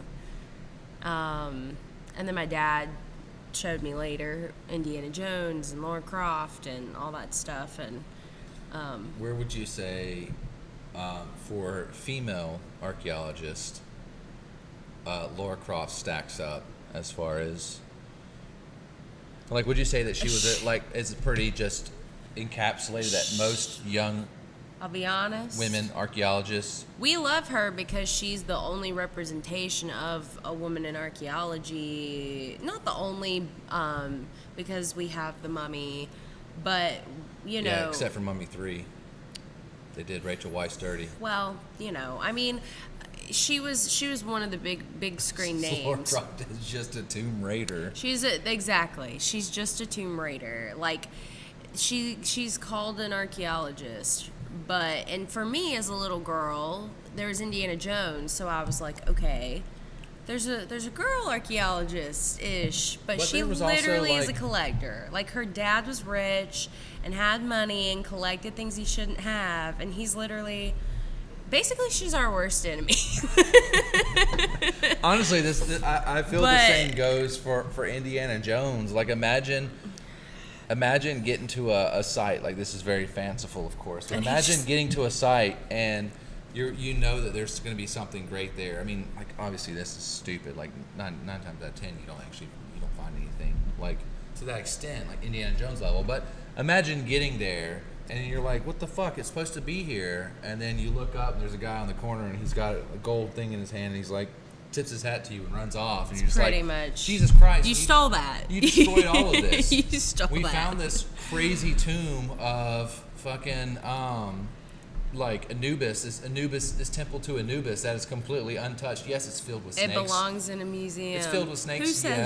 Who says it belongs in a museum? It does belong in it. Who says that? But anyways, like, they find this giant, like, Anubis temple, and there's snakes everywhere, and just because he doesn't like snakes, he kicks over all of these massive untouched statues of Anubis that destroy the whole building and knock down the side of the wall so they can escape and get past snakes. Oh yeah, he's a hot mess. It's like just destroying everything along the way.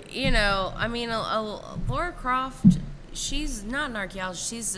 Her father was a collector, and she was an acrobat that acrobated around tombs, and that's about it. She's not an archaeologist. I mean, Indiana Jones was a professor, but She said, she said, Lara Croft is a tomb raider. Yeah. She's hot, independent, badass, and not an archaeologist. Mm-hmm. A lot of archaeologists in cinema is based on antiquarianism.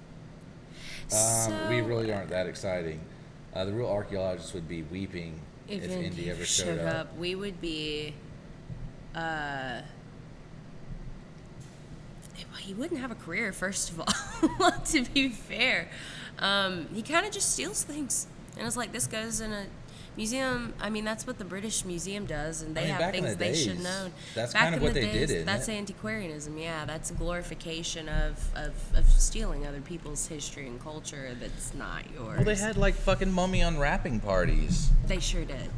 And people would take home pieces of mummy and make medicine out of it. Did. And there was like a whole paint dedicated to the color of the mummy, and they used actual mummy to create a paint for painting. Sure like, did. there's a lot of cringy stuff. They consumed mummies. Made a medicine. Yeah, they made a medicine out of it. What would you say would be the most accurate? Probably the dig? That kind of represented it in a truthful way? The dig was good. I'm sure every archaeologist has probably seen. Like, not everyone, obviously, but No, I'm it was sure a big it's, thing. You know, when it came to Netflix, all anyone had ever seen. we talked about it a pretty good bit before it came all out. anybody had ever seen. I was excited for it because I felt it was going to be way more accurate than any of the, like, you know. I feel like it did a great job. They did a really good job. Yeah, archaeology didn't have a great start. It didn't. Well, and that's because it's rooted in, you know, collectors and. Well, I think that we couldn't be where we are if we didn't have what we had. And Like, we- if we and saw we what we acknowledge didn't need that. to do, like what we noticed what was bad about that, and so we've kind of We acknowledge that, made but steps to I not be think that shitty. yeah, for research, but a lot of what we do now is just undoing what other people did. That's a lot of what we're doing right now is Yeah. things that they did malpractice in the 70s, basically. Fucking back to the early 1800s. Yeah, The dig was good, but it kind of belittled some of the women's roles, unfortunately. it did. I wasn't too excited about Lily Allen, the way they kind of portrayed her, and Which one? Which one was she? she was unfortunately the way that she has to be described, because like you just said, see, it belittled her role because you had to ask who she was, and Oh, I don't know who the actress is. Lily Allen, she's the female archaeologist there.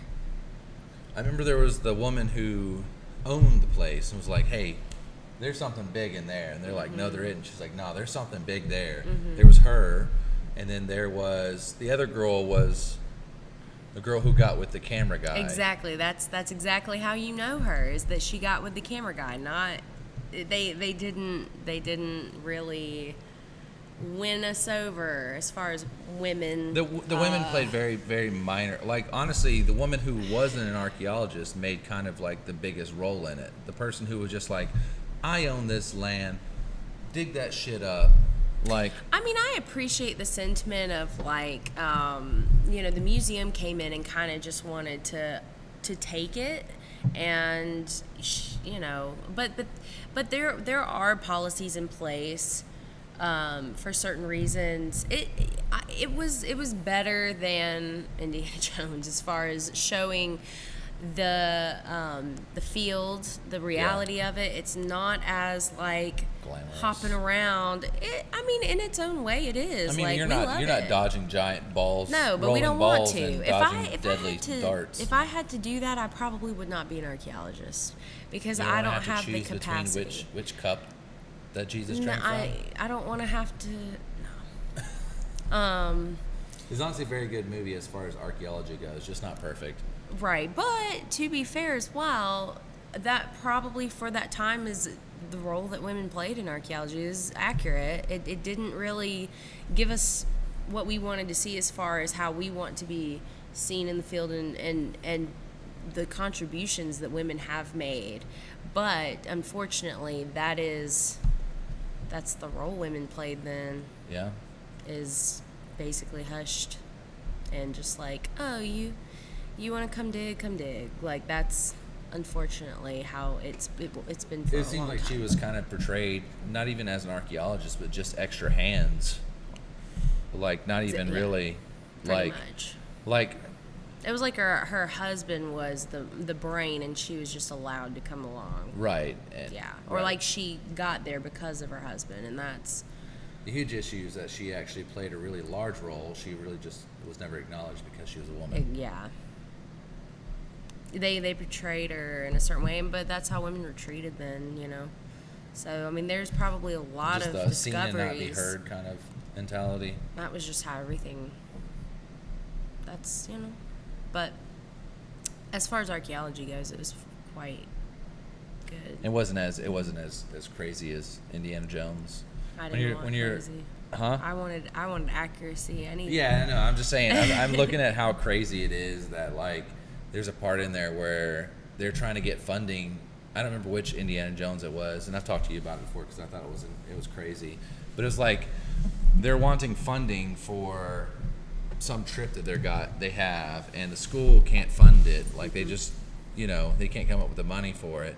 So, I mean, Indy just in his back office of the school just has relics and tons of shit that just should be somewhere documented, should be not in private collection. And he's just like, here, sell this. And he's like, oh, yes, I suppose we could sell this and get a good penny out of it. Like, he just That's has... what archaeology used to be, though. They're just like, it's like fucking bookends. It's like, 3,000 years old. That's how, I mean... And it's just a fucking bookend sitting in his office somewhere.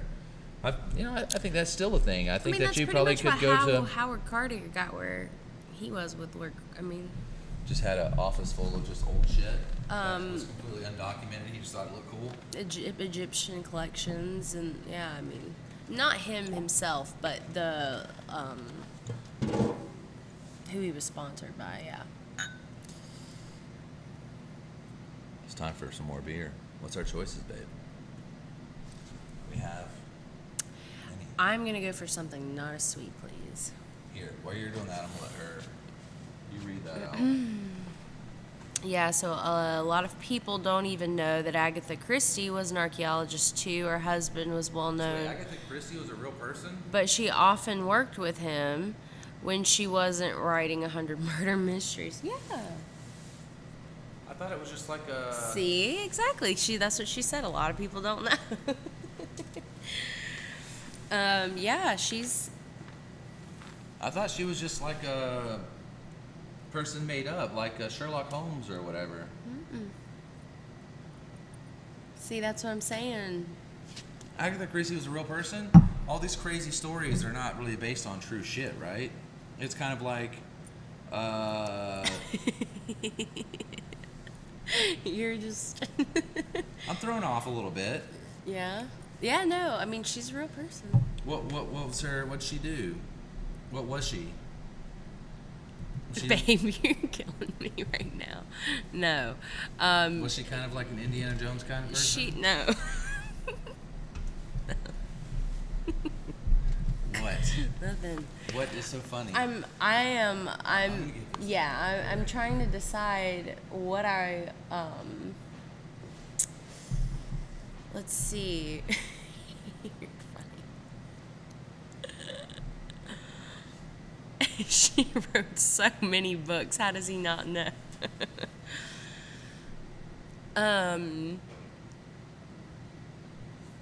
Look, I didn't know this was a real person.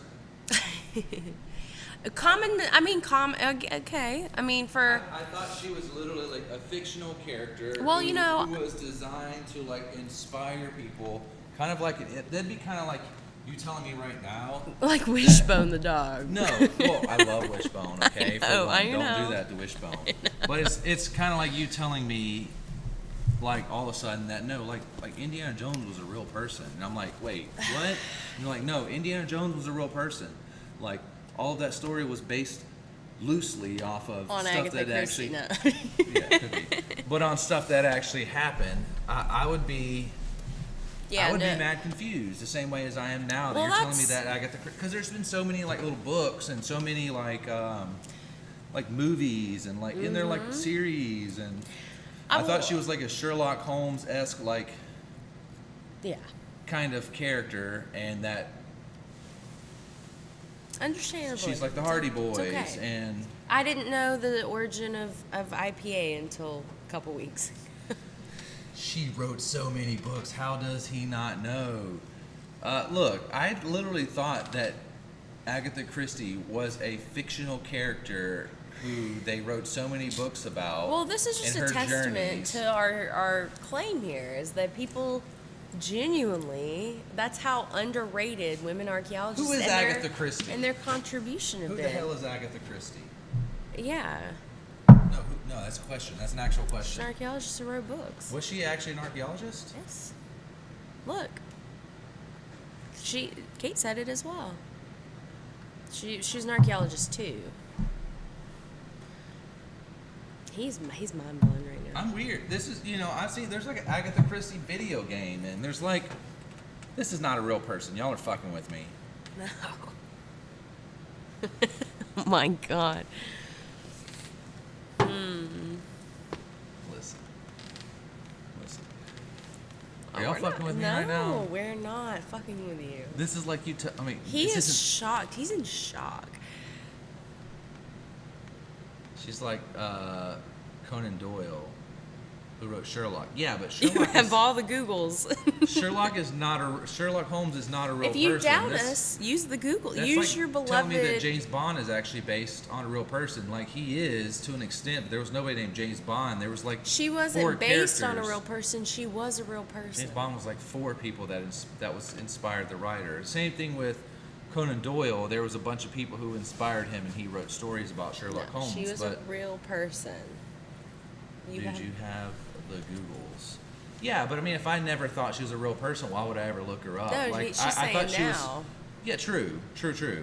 But I thought it was just like children's books, and this was like a Sherlock-esque woman, and she solved mysteries and did all kinds of crazy stuff. So I didn't think this was a real person. Well, now you know. He was telling me something you didn't already know. What's that? Shocking. I don't know a lot. That's why I'm such a curious guy. Is because I want to know everything. I'm waiting for this to like sync up to me. I will go for whatever you think. I trust Maybe you. because my whole head's not in it. Maybe. Can't cover my face. There you Yeah, there it goes. I have the Googles. You're right. Agatha Christie. She's not fucking real. She's This is like real. Nancy Drew. could be.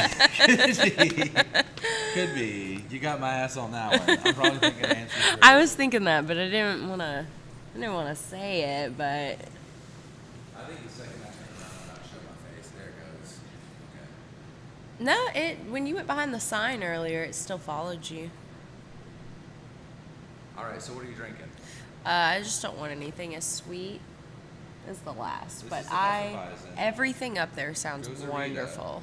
Oktoberfest Dark Lager, Abbey Blonde. Come follow me. I'll go for the Oktoberfest, to be honest. Oktoberfest. Yeah.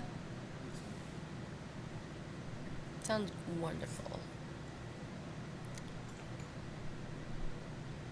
Man, you're having a whole crisis right now.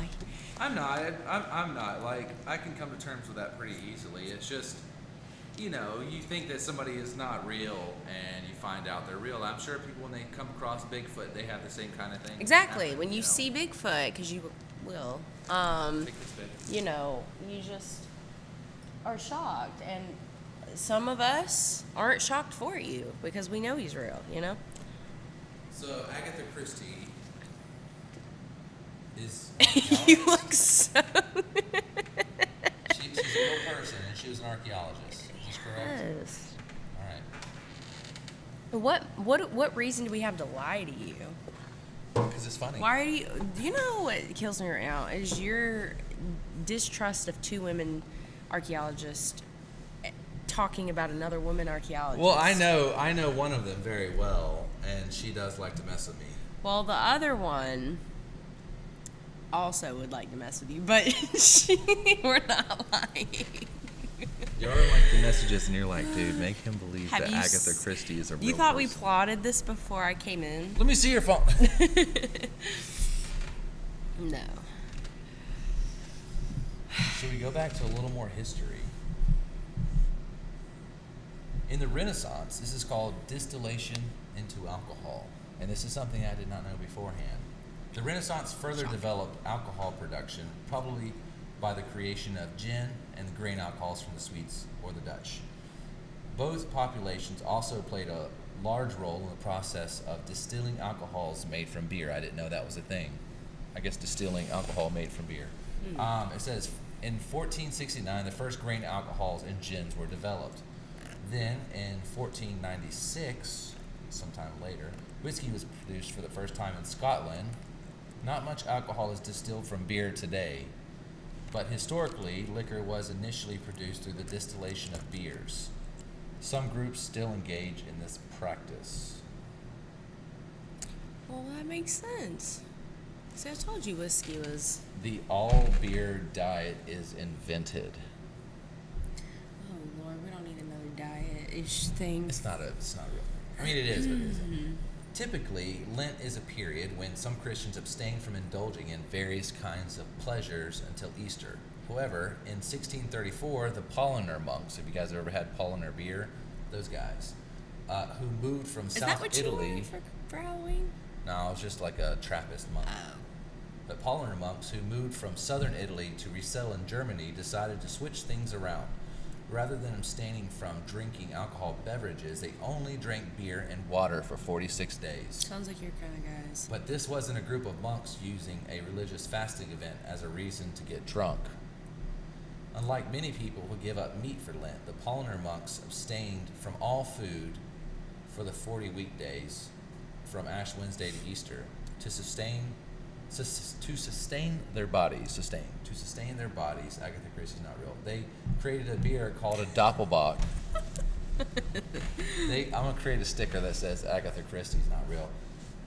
To sustain their bodies, they created a beer called the Doppelbock, which is the Doppelbock back there, which also served as liquid bread containing nutrients and carbohydrates. That's the one we had earlier, right? That was the first beer I can I see had. that. Doppelbock is much thicker, richer, maltier, and heavier than regular beer. It's also significantly stronger in alcohol than alcohol content than common beers of that day. So it likely seems that the monks were drunk the entire time. The most monumental moment in the history of beer. They also proved that humans can live on beer alone. So we went all the way from Don't try it at home. Enki, Sumerians, to the Epic of Gilgamesh, ancient Greece, medieval monks. So yeah, good stuff. And Agatha Christie. You know? Too soon. She was a She badass. she has a link up there. Is that from the Smithsonian? Smithsonian. How Agatha Christie. I was reading it. How Agatha Christie, love of archaeology, influenced death on a Nile. Death in denial. Death in Denial. In the 1930s, mystery writer accompanied her archaeologist husband on annual digs to the Middle East. Ooh, I like the pipe. Max Malawan on digs to Egypt and Syria. Toward the end of Agatha Christie's, she's a cookie, 1937 novel, Death on the Nile, Detective Hercule Perrier likens his investigation archaeological expedition, declaring, "You take away the loose earth, you scrape here, there with a knife until finally your object is there, all alone. This is what I've been seeking to do, clear away the strenuous matters so we see the truth." You can read it later. It's Still just not to let convinced. you know. It's a long one, but she used a lot of her research to write the books. All right.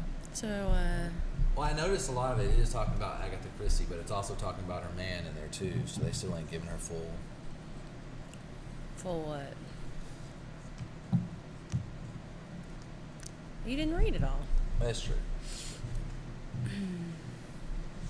What do you think about the beer? It's great. I love Oktoberfest beer. It is probably a We had Marzen or something like that. we had one on tap from Jackalope. It was really good. I'm drinking the Bavarian. It's just called the Bavarian. It is a German lager. Here, try that one out. Oh, shit. That's good. Close. That's good. So, Kate, what you getting into? Back in the day, she couldn't have done it without a husband, or it would have been way more difficult. Yeah. So it's not totally off base. It's true. Oh, yeah. That's a good one. A good... I don't know what kind of beer that is, style-wise. I know the ones that we had at the Oktoberfest in downtown Nashville, that was a malty. Was it Munich lager, or was it? No, it wasn't Munich lager. Marzen. Sure. I was just there. We had the big leaders. Yeah. I don't even remember half of that. Yes, you do. I know. Because there was a puppy. There was a wiener race. I remember, honestly, most of what I remember from that day was the wieners.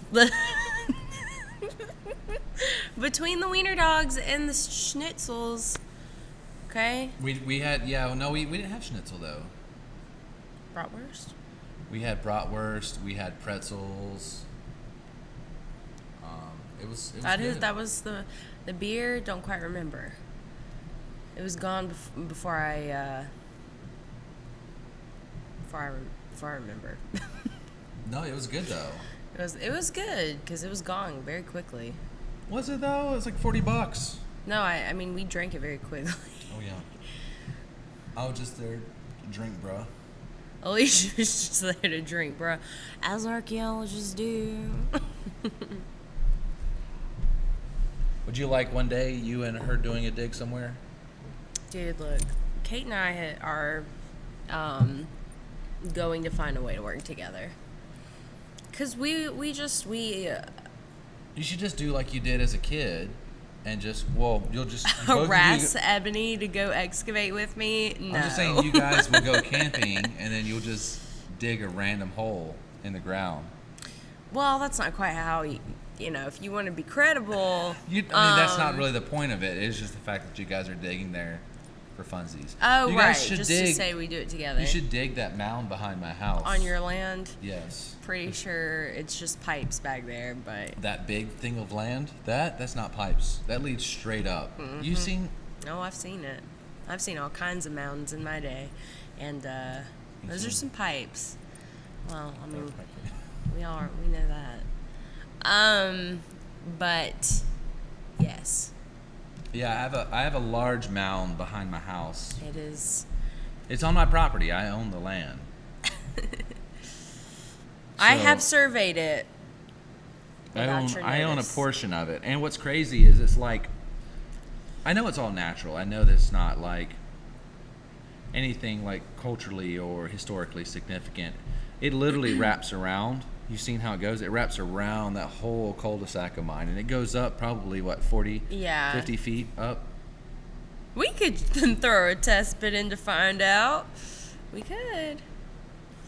It would be, might need to be a little bit deeper than the standard test bit, but it has created some erosion issues, though, on the properties around it. That whole cul-de-sac. Oh, that in there, they cut those trees down because they were going to build a but house there. Yeah, but it's caused issues with water and erosion.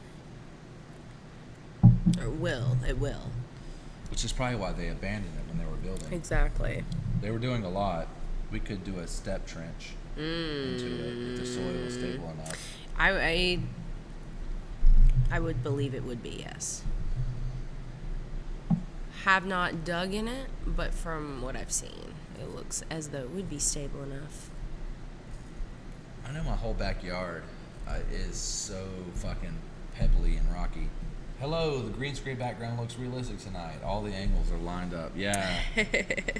Yeah, no, this is... Because it's real. It is real, sad customer. We are in... and sorry, I missed your message on trade skills. On the actual Twitch. Like, I look at our Twitch on Instagram, our Twitch profile, but I didn't see that I had missed messages from you about...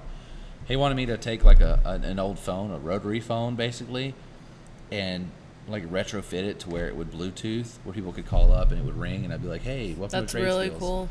I just don't have the experience to do that. But yeah, this is the location. Zoom back in. I feel like that makes us look deformed. It probably does, but I'm just showing the brewery off. I used to be able to Wide angles, I used to be able to man. I used to be able to drag, but for some reason it's not letting me. So that's the whole kind of. The brewery, Thrasher's down there somewhere. Oh yeah. Yeah, he's hiding behind one of the columns over there. Oh, I see his little head over there. Kitty. Thrasher's the brewery kitty. So yeah, that's the whole kind of location. And It's kind of. just move over this way. It's a nice brewery. A lot of like barrels and kegs, and you guys are getting the inside scoop. There's a radio. Yeah, that Booth back in there, there. that random white door is a radio station where I used to work and do Radio show. my radio show, exactly. So yeah, that's the whole brewery. See, it's the hang spot. It is, and they have so graciously let me use it pretty much any time I come down. Okay, we didn't Is this go Pretoria and through Albany? Atlanta. Yeah, we didn't stop by. We did not go through Atlanta.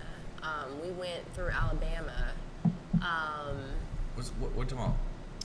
She's in Atlanta. Yeah, it says, is this Pretoria, Albany? And you Yeah, didn't she's stop by. saying- Yeah, so we went the Birmingham route because I was driving, she wasn't, and He doesn't like driving through Atlanta. I- I was sick. I could not have driven yesterday, so and Atlanta is so like it's so iffy for me. Like sometimes I can just zoom through Atlanta no problems, and sometimes I'll get stuck. I'll get stuck there for a while, and I get. If you don't live there for an amount of time, you have absolutely no patience with it. So it's understand. I understand your yes. I drove through it one time before I lived there to get to Nashville for my high school graduation, and I was crying. Granted, I was 18, but I was crying, and I vowed to never do that again. And then I moved close by, so. I understand, but I'm trying to convince him for us to drive back up 75. I can drive this time, so that Are we you can saying come that up. we can come up and visit Kate on the way up? Yes, that's the point. I want to go back up. Remember, I was talking to you about all the breweries. Kate, have you been to the Porter? You should go to the Porter with us. We can meet you at the Porter. We could. They've got good food. They've got good beer, and yeah. Yeah.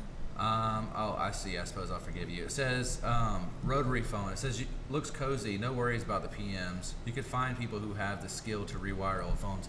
I don't think I actually need to do that. I looked online after I saw your message, and there are Bluetooth options out there. So there's a device you can buy. It's like a router or a modem almost, and you plug your old rotary phone into it, and it plugs into your phone, I think, and you basically if you call your phone, that thing will ring, and you can pick it up and you can answer it.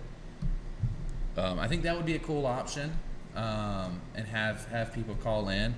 I definitely want to make sure that the studio is right first before I do that.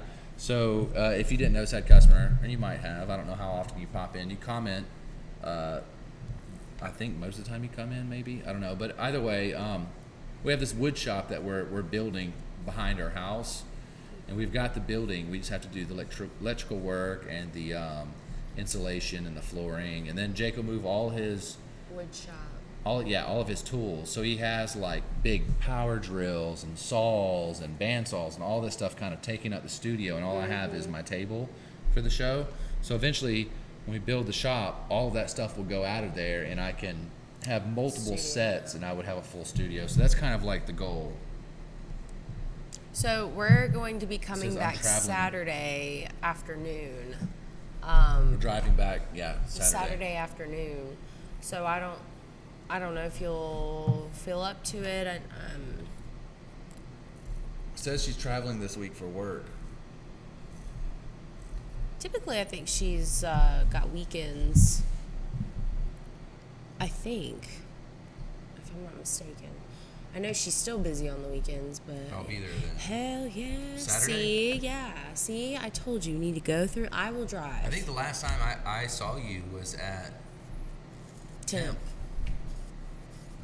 Just give me a shout if you pass through. Yeah, we're meeting you at the Porter. See, all it The Porter. took was me being like, Kate will be there, and he's like, oh yeah, let's go to Atlanta, because No, we said we were going to take a slower route this time, and we could take our time, and we would pass through certain areas and get food. Like we said that we would go to. well, you wanted to go Indian get and Indian, Columbus. yeah, but we're we're going to Atlanta. I'll let you drive Which the is Atlanta so part. makes me so happy because I never get my way on this, and I'm so happy about it.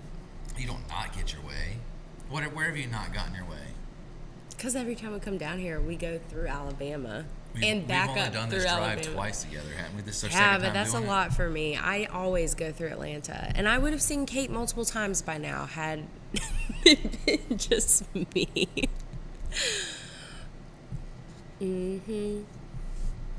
So yeah, yay! I'm excited. So I don't know, side customer, if you caught any of that, but we talked about some crazy moments in history with beer. And the they craziest one was that he did not know Agatha Christie was a real I person. did not. So it says, as mentioned in the great moments of beer history, Oktoberfest is easily the greatest beer party in the world. However, for the first time since the party began, 44 years earlier, Oktoberfest was canceled due to a cholera outbreak. That's fine. That's fair. However, Oktoberfest resumed the following year and continued to be the world's largest 16-day rager every year until it's canceled. So it's canceled 3 times that I'm seeing. It was canceled for a cholera outbreak. It was canceled because of the Austro. Prussian, the war. Right. I was thinking, the Prussian and and then also Franco-Prussian War, and then COVID. So 4 times. Dude, COVID, man. Dark Trigger. Ages. Talk about that. Save money, make crappy beer. Discount. Discount the I beer. am very happy that the Viking Festival is back in York. I'm so glad they're doing it again. Tragedy at Oktoberfest. Yeah, Tragedy Oktoberfest, 1980. Since its beginning, Oktoberfest has always been the greatest beer That's party in the sad. world. Unfortunately, in 1980, neo-Nazi extremists detonated a hand grenade packed with nails in the midst of the celebration, killing 13 ravers and wounding 228 revelers. Okay, I was thinking I guess 1980. It was Germany's deadliest ever right-wing terrorist attack. Fortunately, since then, Oktoberfest has upped its security and remains safe. Yeah. There's something about this guy. It says he was the GOAT. The rise and the fall of small-town mayor, 1986 to 1992. Lajitas is a small town with about 100 people in Texas, along the Rio Grande River near Big Bend National Park. In 1986, the town elected Clay Henry as mayor of their proud town. 2 things to know about Clay. First, he loved beer. Drank it all day long. Where's the second? We love that. Crack one open, he Smart would man. chug it dry, then move on to the next beer. The other thing to know about Clay, he was a goat. A literal goat? Yep, a 4-legged animal. He loved beer. If a kind human was opposed thumbs would open a bottle, Clay would grab it and hold the bottle between his teeth until it's gone. Wait, the mayor of this town Was a goat. was a goat. Okay. Clay was killed by Clay Henry Jr., his own son. You skipped ahead. Yes, 2 drunken says, goats, father and was- son, fought to the death. Okay, you're skipping ahead. It was a good life for Clay for a while, and then during mating season, Clay got in a drunken fight over a girl. 2 things to know about the fight. First, yes, the girl was a goat, and he got in a fight with another goat. The other thing about the fight is that Clay Henry was killed by Clay Henry Jr., his own son. Yes, 2 drunken goats, father and son, fought to the death over a girl, which proves beer can be dangerous in the wrong hands or hooves. Cheers. That's crazy. This Sounds like chaos. Lajitas, the small town. That's my favorite story. From 1986 to 1992, its mayor was a fucking goat who loved beer. That's my... And he was only removed from office because he got in a drunken fight over a girl His son with killed his him. son. His son. I mean, there's dogs Henry and Jr. cats that have been mayors, but a goat. Yeah, a cat. There was in Texas. No, in Talkeetna, Alaska. That's their mayor was a right. cat. Their mayor currently is a cat. Love that. So we should have more cats as mayors. Well, it's a very successful town, honestly. I personally Those are big think plans. I hope it works out well. I just tuned in 10 minutes ago. Thanks, man. I always love when sad customer pops in. Mm-hmm. Another fun fact. I'll say. Okay, I need to scroll back to what Caitlin was saying. Yeah, guilt tripping in my heart. I'll be there and just getting shot No right guilt trip, through. only Guilt truth. trip him hard. Fun fact: beer was the only safe drink in times of cholera because the fermentation made it safe to drink. Yeah, we touched on that for sure. Also, another fun fact: Tokyo does Oktoberfest monthly. Dude, I heard that and I disregarded it because I didn't think it was real. I thought it was so fake that I didn't even look it up. Kind of like you with Agatha Christie here after this show. But I heard that. I used to dog sit. I used to dog sit a dog who would drink a beer with his dad, and he got older. He had to quit drinking for his health. Fair Don't enough. we all? Fair enough. But will we? I think it's great that there was a goat named Henry Clay that was a fucking mayor of a small town in Texas. And he got into a fight with his son and died. Yeah, and he was an avid beer drinker. And to be fair, that's my favorite story. I think that's my new party trick, to tell that story. I want to look at this goat because it's not old enough that it wouldn't have photos. How many parties am I going to? Not many, but when I do pop up, you'll be entertained. No, that's not. I love his little mayor's hat. That's terrifying. Goats. Legend of Clay Henry. No, that better not be him taxidermied. They taxidermied him with Taxidermy? with a beer in his mouth. Is that really him? That's disrespectful. That was your mayor. He loved it.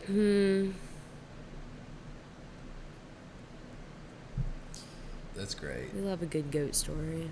Ilajitas trading post, Clay Henry. I'm a bit triggered after Black Phillip, though. That goat was terrifying. He could have been a great mayor. I remember the night that I watched that movie, and I was in England, and I'd watched it with my friends. We'd had a Terran wine night, and then we watched that movie. My house was 1 block away from my friend's house, and I was terrified to walk home. Because you thought you were worried about Granted, the whole way home was in the dark, okay? It was a block walk in the dark, okay? It was a bit terrifying. But You were terrified. I Black Phillip and I don't get along.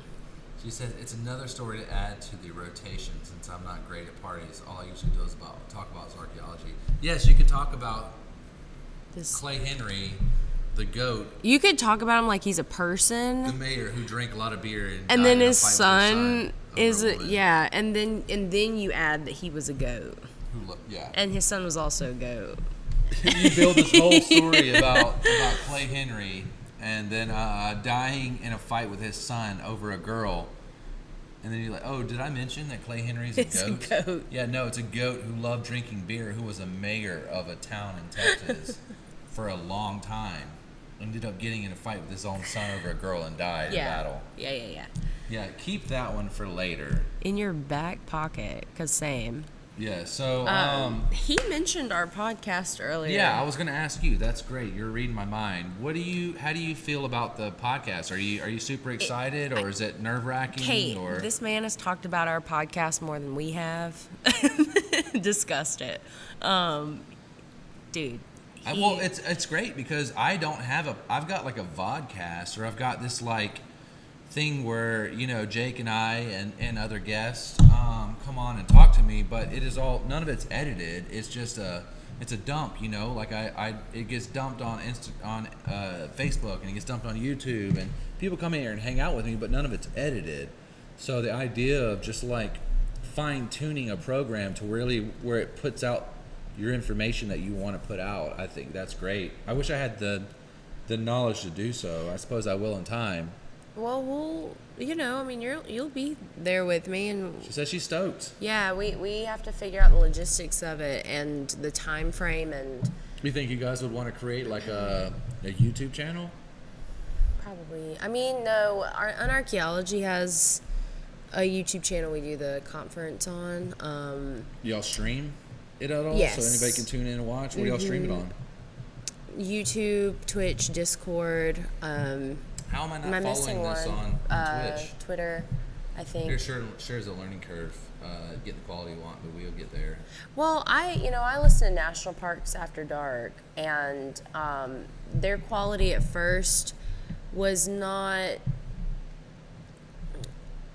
to a podcaster or someone who has a show like you do, it was kind of like low quality. But to someone like me who had no experience, honestly never listened to a podcast before them, because I hate people telling stories.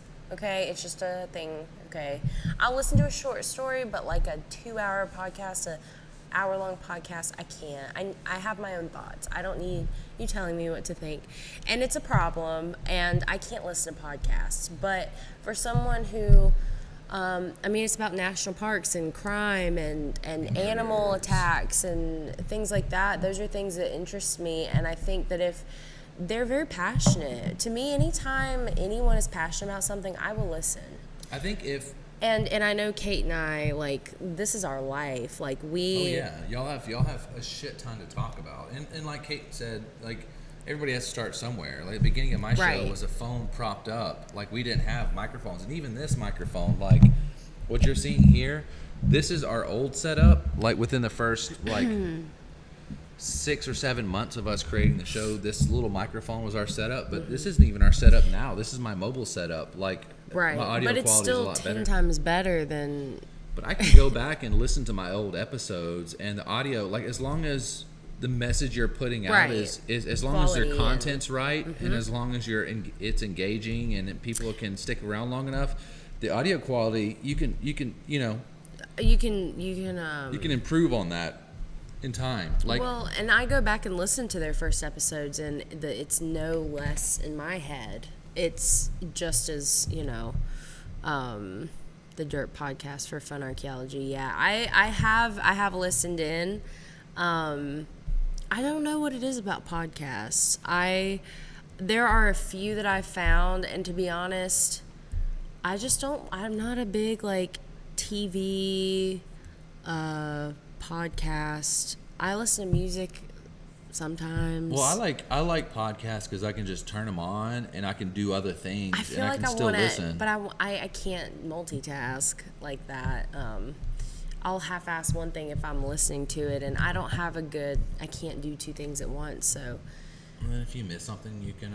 But anyways, turn back 10 seconds. I'm definitely broadening my horizon. Ologies. I've been listening to Ologies podcast. That's really, really good. I did like fables and folklore and all those kind of podcasts for a long time. Mythology was actually my segue into Norse mythology podcast, where what got me, that was the first podcast I listened to back in like 2015, 2016. They were Norse mythology. I mean, there's one I listen to sometimes, and maybe even you don't know about it. Maybe you do. I listen to it when I'm getting ready to go to sleep some nights, when I have a fear that maybe I can't go to sleep. Maybe I stayed up too late, or maybe I was watching something and maybe I wouldn't be able to go to sleep, whatever reason. I put on, I go to YouTube and I subscribe. I pay for YouTube, like Plus or whatever it's called. So it's ad free, and anyways, I can turn off my phone. I can close my phone. I can turn it off and it will still play. It's basically a podcast, and I do ASMR mythology, and it's yeah, that's cool. It's a guy, it's a French guy just talking about mythology, like stories. Like, he's like, in a very French accent, he's like, You're down with the French all of a sudden? He's whispering, and he's like, and then Kronos ate all of his children, ate all of them. He feared them overthrowing him because of... and he's just like whispering into a microphone, and I mean, probably like 5-6 minutes into it, I'm fucking out. I'm out, and it's... See, I can't do that. If I start listening to something, I want to know the outcome. Well, I think more so that because it's ASMR, and it's like a guy that's just kind of I would be annoyed with myself the next morning, though, because it's also a story I want to know. I don't know. I just too invested. I listen to audiobooks and podcasts when I'm digging. Sometimes music gets boring after hours in the field, but also I listen to either format before. I didn't listen to either format before. Yeah. If I'm like working on something for the show, and I'm like writing something for the show or writing up some ideas that I want to do for the show, or if I'm in a coffee shop, I can't even listen to podcasts. To be honest, I can't because it's too distracting to me. So I literally put on like Coltrane, and I put on like just jazz with no lyrics, just jazz, just people jamming. That's why I love going to Americana Lounge to do anything productive. It's like it's a jazz vibe, and then without the music, and then she'd probably fuck with Americana Lounge. Oh yeah, Kate would love Americana Lounge. I mean, if she wants to come to visit Nashville, yeah, she can either stay at your place, or I've got an extra room, and you can just stay in my extra room if that's more comfortable. Yeah, I've got an extra room. I just don't have a bed in it, so you would sleep with me, but that's cool. You dirty bird. Oh my god. But yeah, so we would love to have you, but also she works quite a bit. So. Is that what you're wanting eventually? What? To work so often that you can't go visit people? Is that what what are you talking about? You said she works quite a bit. Is that not what I already have? I work every day of the week. As we take a 5-day vacation. Yeah, because and do you know what it takes to do that? How long do we go to Greece? I upset everybody doing these things. Fuck them. Well, yeah, that's what I say. That's why I do the things I do. Fuck them.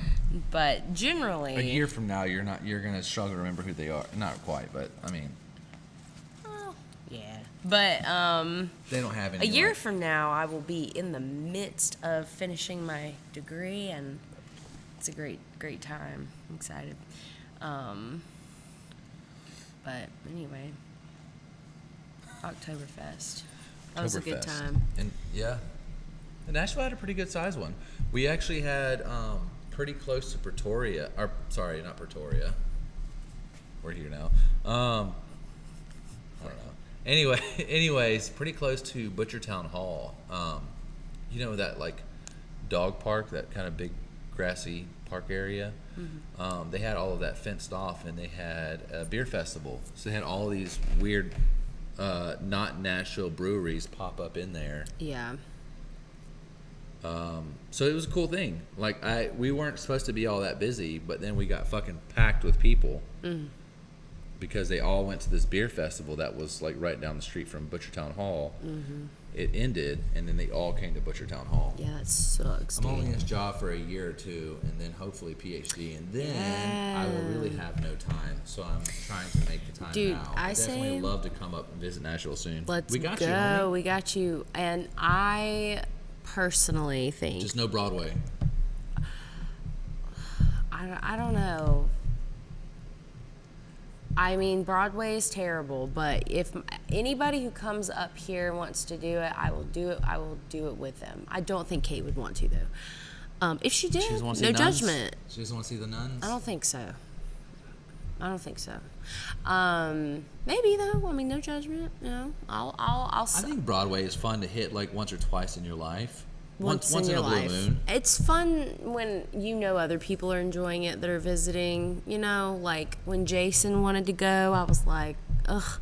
But then I was like, oh, he looks like he's enjoying it. And Jake and these nuns, like, so I was cool with it. But honestly, I feel like if you went to Broadway and you just didn't have your car, so if you just Ubered to Broadway, right? I've done that. And you just walk around and you do your thing and you have fun. I feel like Broadway wouldn't be that bad. And then you it's Uber bad back home. Because you don't have to deal with I think parking and the traffic is the worst part. It's not. It's the people, and you know how I feel about people. I hate them. Generally, introvert. But yes, Kate. What's happening on Broadway? Broadway is like Bourbon Street on steroids. Well, it's I would terrible. say just take but New like Orleans, a family type replace Bourbon jazz Street with country, and then take away the pea smell and all of the culture that we have.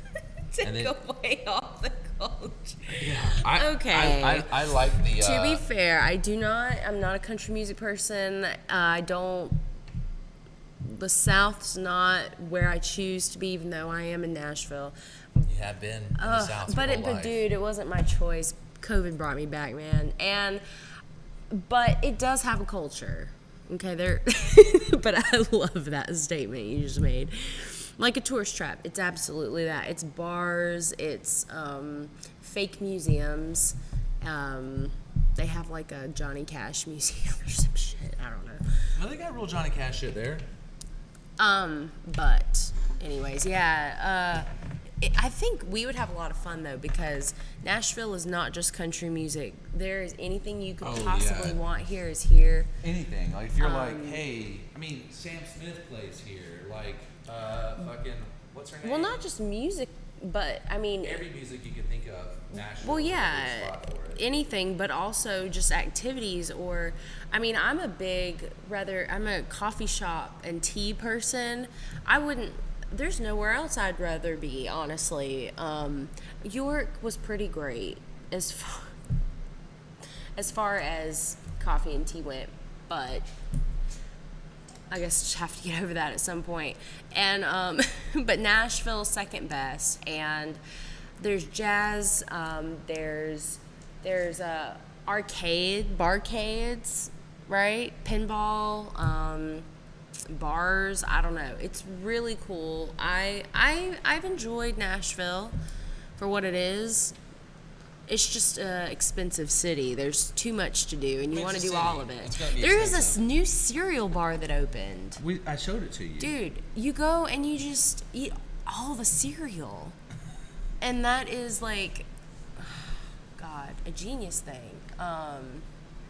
Americana Lounge. Americana We Lounge. fuck with that because it's literally like everything you like about jazz, that old style like speakeasy jazz bar. It's got that vibe, but also it's got great coffee, and you can do cocktails And too. you can write a whole essay in there. You can go in there for an entire day. And We it both is miss just the UK best. coffee shops. I could go to a different one in London every day and still not run out of new places. You want to know what I could do in What's New a York fake every day? museum? A fake museum is like, okay, have you heard of the Death Museum in New Orleans? It is literally the most, it's not a museum. It's like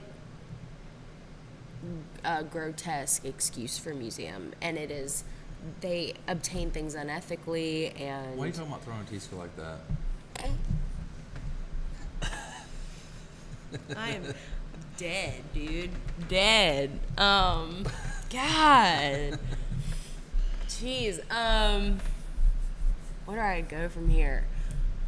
No, you hit it. The show's done. That was it. That's all we. No. But also, thank you for the job. Correct. No, I love the people for the most part. The people that I worked with, you know. I mean, everybody there's The way great. I just cackled. But look, Kate and I. I know. Well, I First of know. all, we're Scorpios. She's Okay. Scorpio too?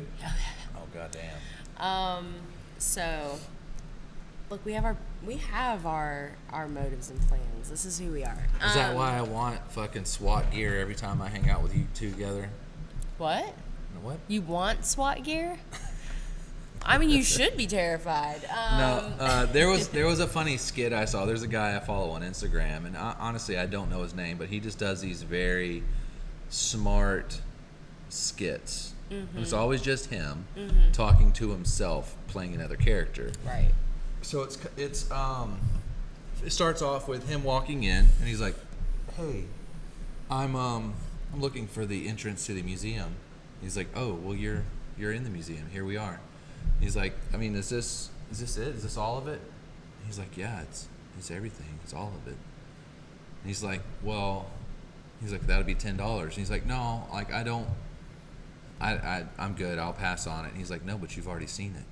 He's like, "You can't go through a museum and pay once you've seen it. You've already seen it." He's like, "Yeah, but this is the entrance." He's like, "It's also the exit." He's like, it's a very, it's like just one small room with like paintings on the wall, but it's the way he writes it. It's so smart. But it's, you know, it's kind of like fake museum. Like the guy walks into like a room and there's the museum guy there, and he's like, "Hey, give me $10. You've already seen the museum." And he's like, I don't know. It's hard to explain. That's pretty honestly. much the Johnny Cash Museum. Get some low pours. I I could bring some home. It'll take a couple days. It'll take a couple days. I'll do that in a couple days.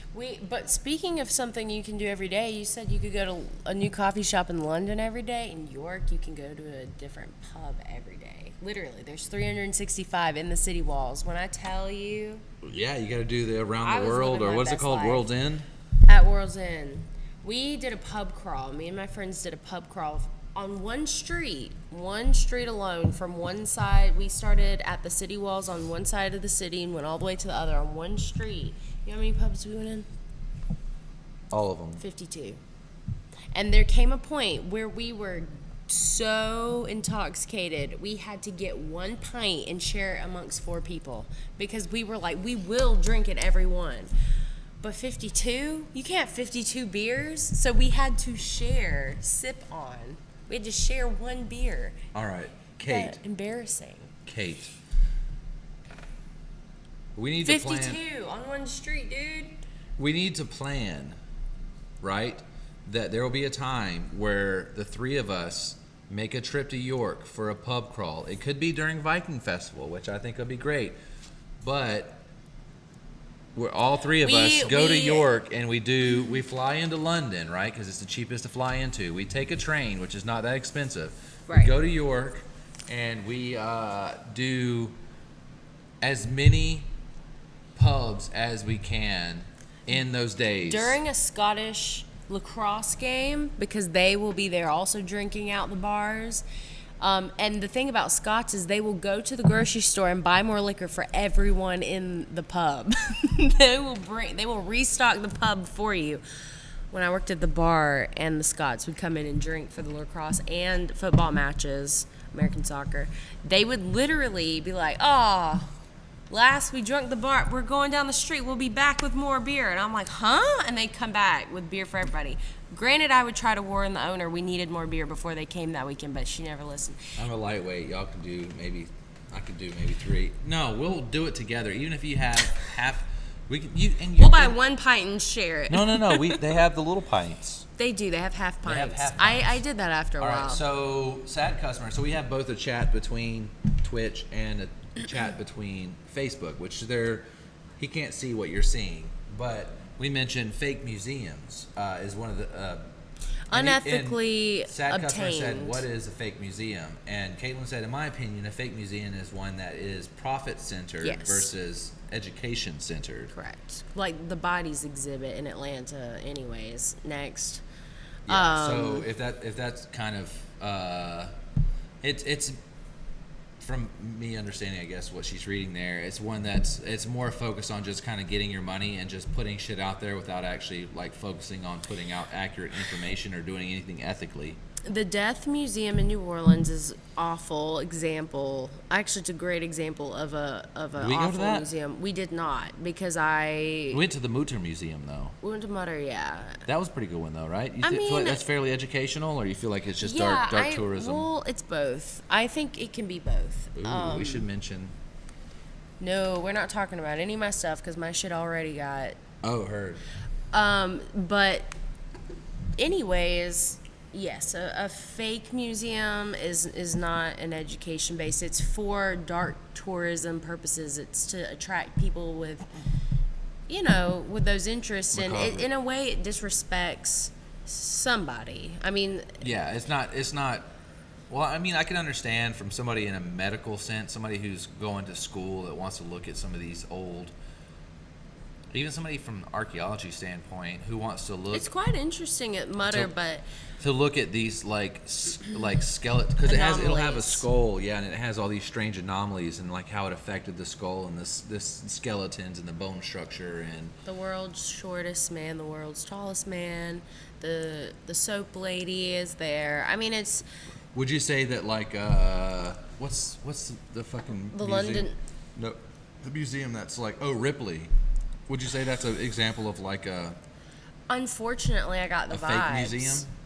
Oh yeah, Ripley. Well, it's education, to be honest. It's not at anyone's expense that I remember. Granted, I've only been once and I was younger, and I just ran through it. I think it's more I mean, they'll have like like gravity skeleton and of mermaids and well, that's not real. Well, yeah, I mean, they're putting out fake information to the whole. You're paying Well, a yeah, sum to get in there. And that's an look at- attraction. That's not. This is like. I mean, yeah, the Death Museum, though, the difference is that Ripley's is not dark tourism. The Death Museum in New Orleans is, and it's.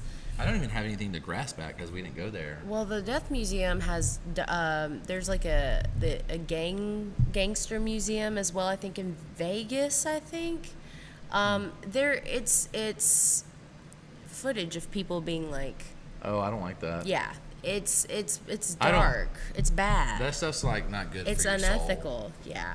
I don't like the- watching people die and or that's anything like that. and they have just What is different dark things. tourism?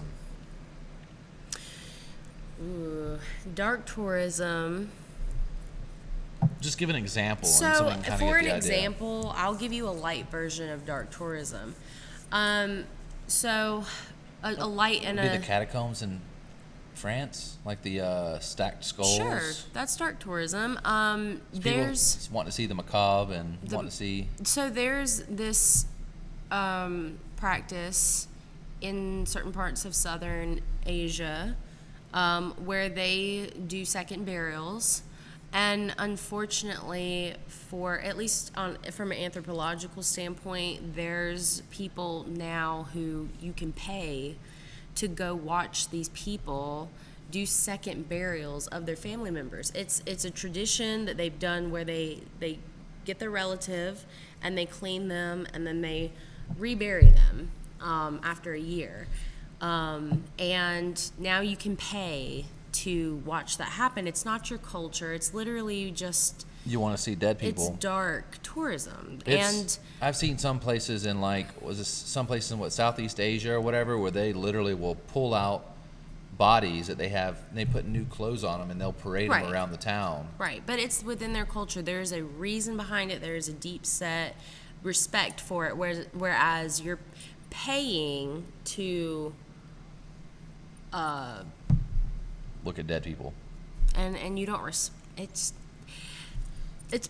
yeah. So, but a lighter version. I remember I went on. It was called a death tour in York, England, when I was going there for my degree in funerary archaeology, and I mean, you know, obviously I'm in archaeology, we're in the program, so it's not quite the same, and that sounds very gatekeepy, but it's just people who are being educated for the purpose of using this later. Right. Using this information later, but it, you know, the tour took us to grave sites, but it also took us to execution sites, kind of like in Edinburgh at the square. Right. It took us to bridges that are significant only because people were executed and things like that. So this is a lighter version of an example of dark tourism because, you know, it's like, oh, so-and-so was executed here. But you're only attracted to this bridge because someone was executed there. There's nothing significant about the bridge itself. It's kind of like, correct me if I'm wrong, but kind of like in the early 1900s, like the mummy wrapping parties would be Dark tourism. dark tourism, where people like literally purchase tons and tons of mummies that they've just basically stolen or purchased from other people to have big parties at their house where they unwrap Right. mummies, and people can take home fingers and stuff as souvenirs and take home pieces of wraps and And it's you know, I mean, that's essentially what it is. And I remember I spoke to my professor about it. We were all on the tour. He was telling us about the sites, and I said, hey, this is dark tourism. And then I explained to him and I explained to everybody, and you typically don't hear someone mention dark tourism in anthropology, but it's something I'm quite interested in combining the two because I think it is it's a systematic, there's something to that, and I'm super interested in it. But the Holocaust Museum did a good job of presenting horrifying truths in an educational way. some places don't care about Handling subjects with care. Dark tourism mostly just degrades the humanity of the subjects, and it's the only thing to be interested in. It's one thing to be interested in another culture, it's another thing to make a spectacle of it, dehumanizing the subject for the sake of entertainment. Right. Correct. That you don't see the person. So when someone is doing a second burial, they're doing it out of admiration for that person and because they were a respected individual in the community and an elder. And there are certain ways that they do second burials based on the person's role in that community. And then you're just coming in off a cruise ship taking pictures, you know? I mean, it's been around start for tourism. fucking ever, though. Well, that doesn't mean it's right. Oh, I know. But I was like, now that we're talking about how it is, I was remembering this story about a queen that was never buried, and that like for like 400 years, this queen was left unburied, and people would travel from all over the world to look at her degrading body, and people would like take pictures of her like naked body, Right. or they would take pieces of her clothes, or take pieces of her body, or they would take they would kiss her and take a kiss. They would Yeah. kiss this like. It's, I'm trying to think it's- which it was. She was actually like a queen or a princess. I think she was actually like a queen, English queen maybe. And it was like she was extremely significant, but because of like how the family dichotomy went, and there was like power struggles in the family as they do, she was kind of like put on the back burner, and then the queen that's supposed to take care, or the king that's supposed to take care of it and build her an actual tomb, was replaced by somebody else, and she was kind of just Left the in the queen that dust. was left unburied for 400 years. and then it and- became a spectacle. And it was a huge Yeah. dark tourism thing for like 400 years that people were going there and kissing and holding her hand. And Well, and Kate said humans are curious. We just also have to be respectful, which is something that people are not good at. yeah, People are not. I mean, we just have to also be respectful.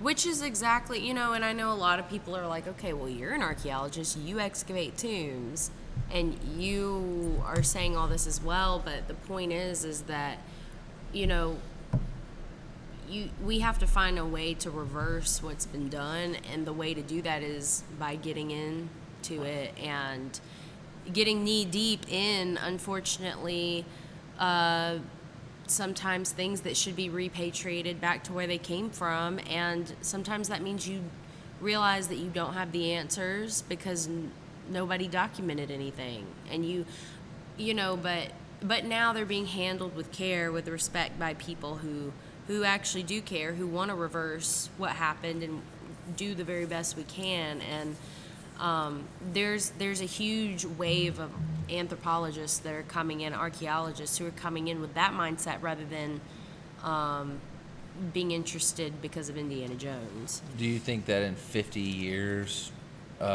dark tourism will be not a thing anymore? Or do you think it's something that will kind of always exist It'll always in some exist aspect? because people will always be curious.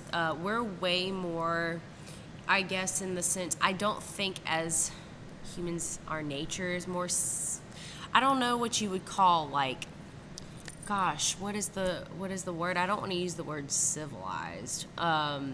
People think we are a lot more advanced than the Romans were, but they had the Colosseum, and they had people fight to the death, and animals mauling people. They built and- things that have survived for 2,000 years, and then in 100 years from now, if humans cease to exist, very little of what we have will actually survive. But compared to the somebody who's- mindset of people is the same. People are curious. People are they're interested in things that society says is dark and taboo. Yeah. And so people are always going to be interested in that stuff, but you kind of have to find a way to be respectful. So Right. that's what we're doing. Said customer said, so the most extreme form would be to go to some serial killer places?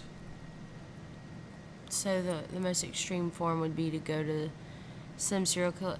I don't know about the most extreme version. There's not a chart. There's not a level of, because it's all relative. It's also what you deem as. Everyone has different definitions of Like if somebody what- wanted to go to hotels that Are haunted.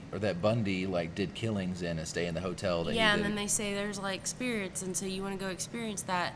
Some people, you know, I mean, there's no level to it. It's all about respecting an individual, and anything that's not that is at capacity for what dark tourism is. 50 years, there's no telling. I think where people we'll have gotten be. sneakier about their curiosity, to be honest. That's kind of, I think, the thing is, people have gotten worse and better at the same time. So in 50 years, there's no telling where we will be. It's weird to glorify serial killers, in my opinion. Yeah. I mean, people have gotten sneakier with how they go about their interests and their curiosities. So, it's very interesting. That's why I'm exploring it, and that's what I'll say.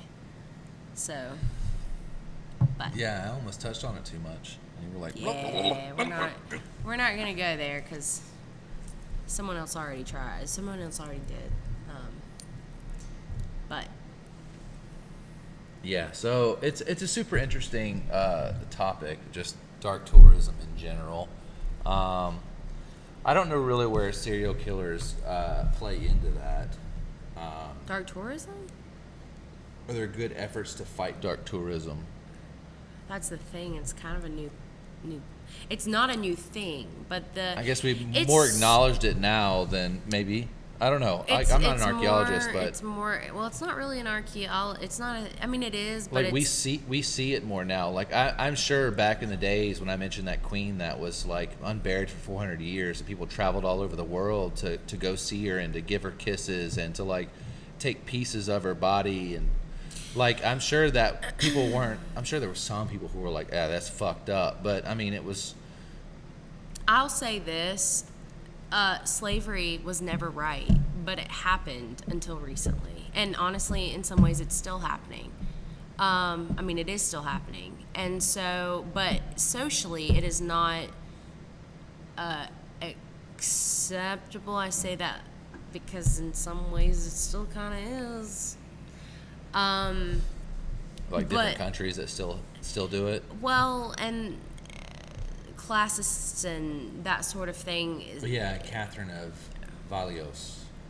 was the Val- queen, yeah. It's a crazy story. But I mean, you know, like slavery as a whole was accepted until recently, and it's the same with dark tourism. It was a thing. It's always been a thing, and it's accepted as a whole until recently. You know, I mean, People would travel to see other people get stoned or see people getting hanged. well, I'm It was saying, part of a. you know, everybody's like, oh, is it just now like a thing? No, it's always been around, but we're realizing now it's not the correct way to go about being interested in another culture. So she says, it's really complex subject, archaeology, anthropology, and there are people who focus on this stuff that could speak to it way better than we can. Oh, yeah. Maybe it's an idea for our podcast. Catherine of Valios was the queen. America still enslaves people within the prison industrial system. They just call it something different. That's true. That's true. Well, We're not really exactly. going to go into that about the war on drugs and racism and the incarceration of people, and like But that's exactly, yeah. it's a fucking whole shit show. People have just gotten more with how they do things. But dark tourism, yeah, it's a weird conglomeration of, honestly, it's sociology as well, and I mean, it's something that I've very much since 2016 have had my claws in, trying to kind of figure out what to do with. I mean, like anthropology is like, in a sense, and kind of like the study of people. Anthropology? Yeah. Yeah. That's Yeah, what so I mean that's kind of like that's where kind of dark tourism, because you mentioned earlier it wasn't necessarily like archaeology. I guess it's No, more so like archaeology falls under anthropology. right. It's more of like a finite tree of it. Right. It's a study of like one ancient of the people. four subsects. One of the four, yeah. In America, in Europe, archaeology and anthropology are two different things. One's seen as more of an art, one is seen as more of a science. In the UK, not so much, but in Europe, the EU, it's Yeah. different. You're not, and it's important if you're going to deal with people and in the history of people, you have to respect them, and you have to see through a specific lens of theories that have been placed before us that keep you objective in your approach to past cultures. Right, you have to not look through your current lens, but look through a lens try to look through a lens of an ancient people. And that's or, why we call ourselves anthropologists first archaeologists second. We're anthropological archaeologists, and typically that's what you're going to hear an American archaeologist say. So, I dig it. but spiel. Do you want to go ahead and get ready to? Yeah. All right, guys. The separation of archaeology from anthropology is kind of sad, because without anthropology, some of the old colonists mainly stick.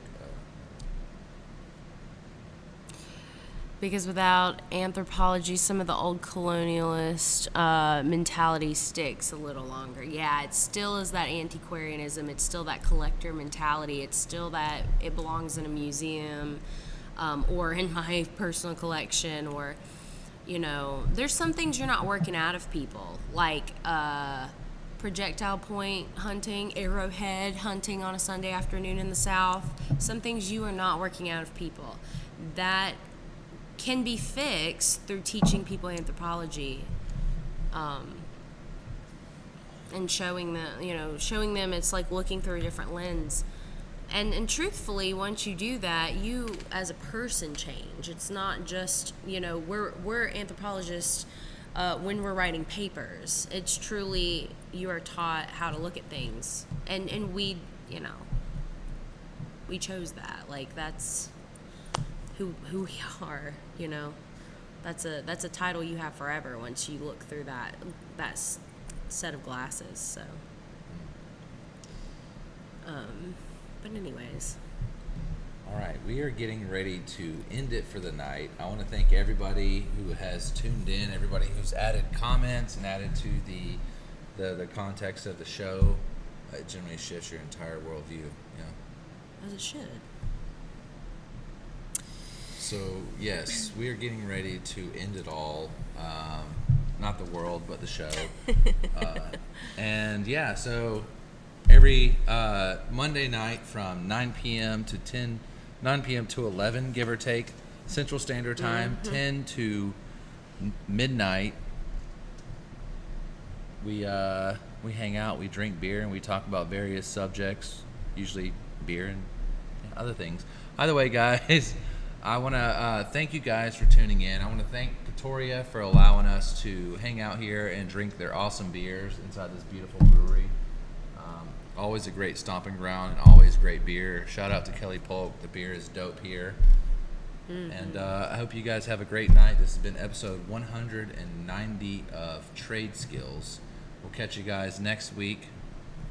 Ciao. Thank you for coming in, babe. Yeah. Talking archaeology with me.